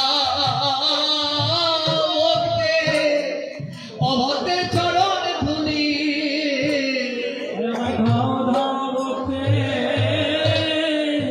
চরণ ধুলি আমি পরে যদি আর সময় না পাই তোমরা দাও দাও ভক্তে চরণ ধুলি আমি করে যদি সময় না পাই আমার দাও দাও বকে চরণ ধুলি এসো ভক্তে ভক্তে এবার আলিঙ্গন করি এসব পক্ষে বতে রালিগণ করি আমার এই তো দেখা আমার শেষেরও দেখা আমায় দাও দাও ভক্তির চরণ ধুলি ওই আমার এই তো দেখা শেষের দেখা ওই আমায় দাও দাও বকে চরণ ধুলি আমি বিদায় দিতে পারবো না বিদায় দিতে পারবো না আমি বিদায় দিতে পারবো না আমি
পূর্ণা কীর্তন করার আমাদের সময় দেন, তাহলে আমরা আসরে বসে ভাগবতের পূর্ণা কীর্তন করব। তো গুরু ভক্তবৃন্দ, আপনাদের কাছে আমি ক্ষমা ভিক্ষা চাইছি। যদি কোনো ভুল ভ্রান্তি হয় আপনারা নিজ গুণে আমাদেরকে ক্ষমা করে দিবেন। আমরা কোনো পাঠক নয়, কোনো বক্তা নয়, শুধুমাত্র আপনাদের কথা রক্ষার্থে এখানে এসেছি। আমাদের অপরাধ ক্ষমা করে দিবেন। বরং ভাগবত অনুনাথ মহাশয় শ্রীচরণ দণ্ডবোধ করাও। ওনার মতো মহতি ভাগবত আপনাদের এলাকায় আছেন।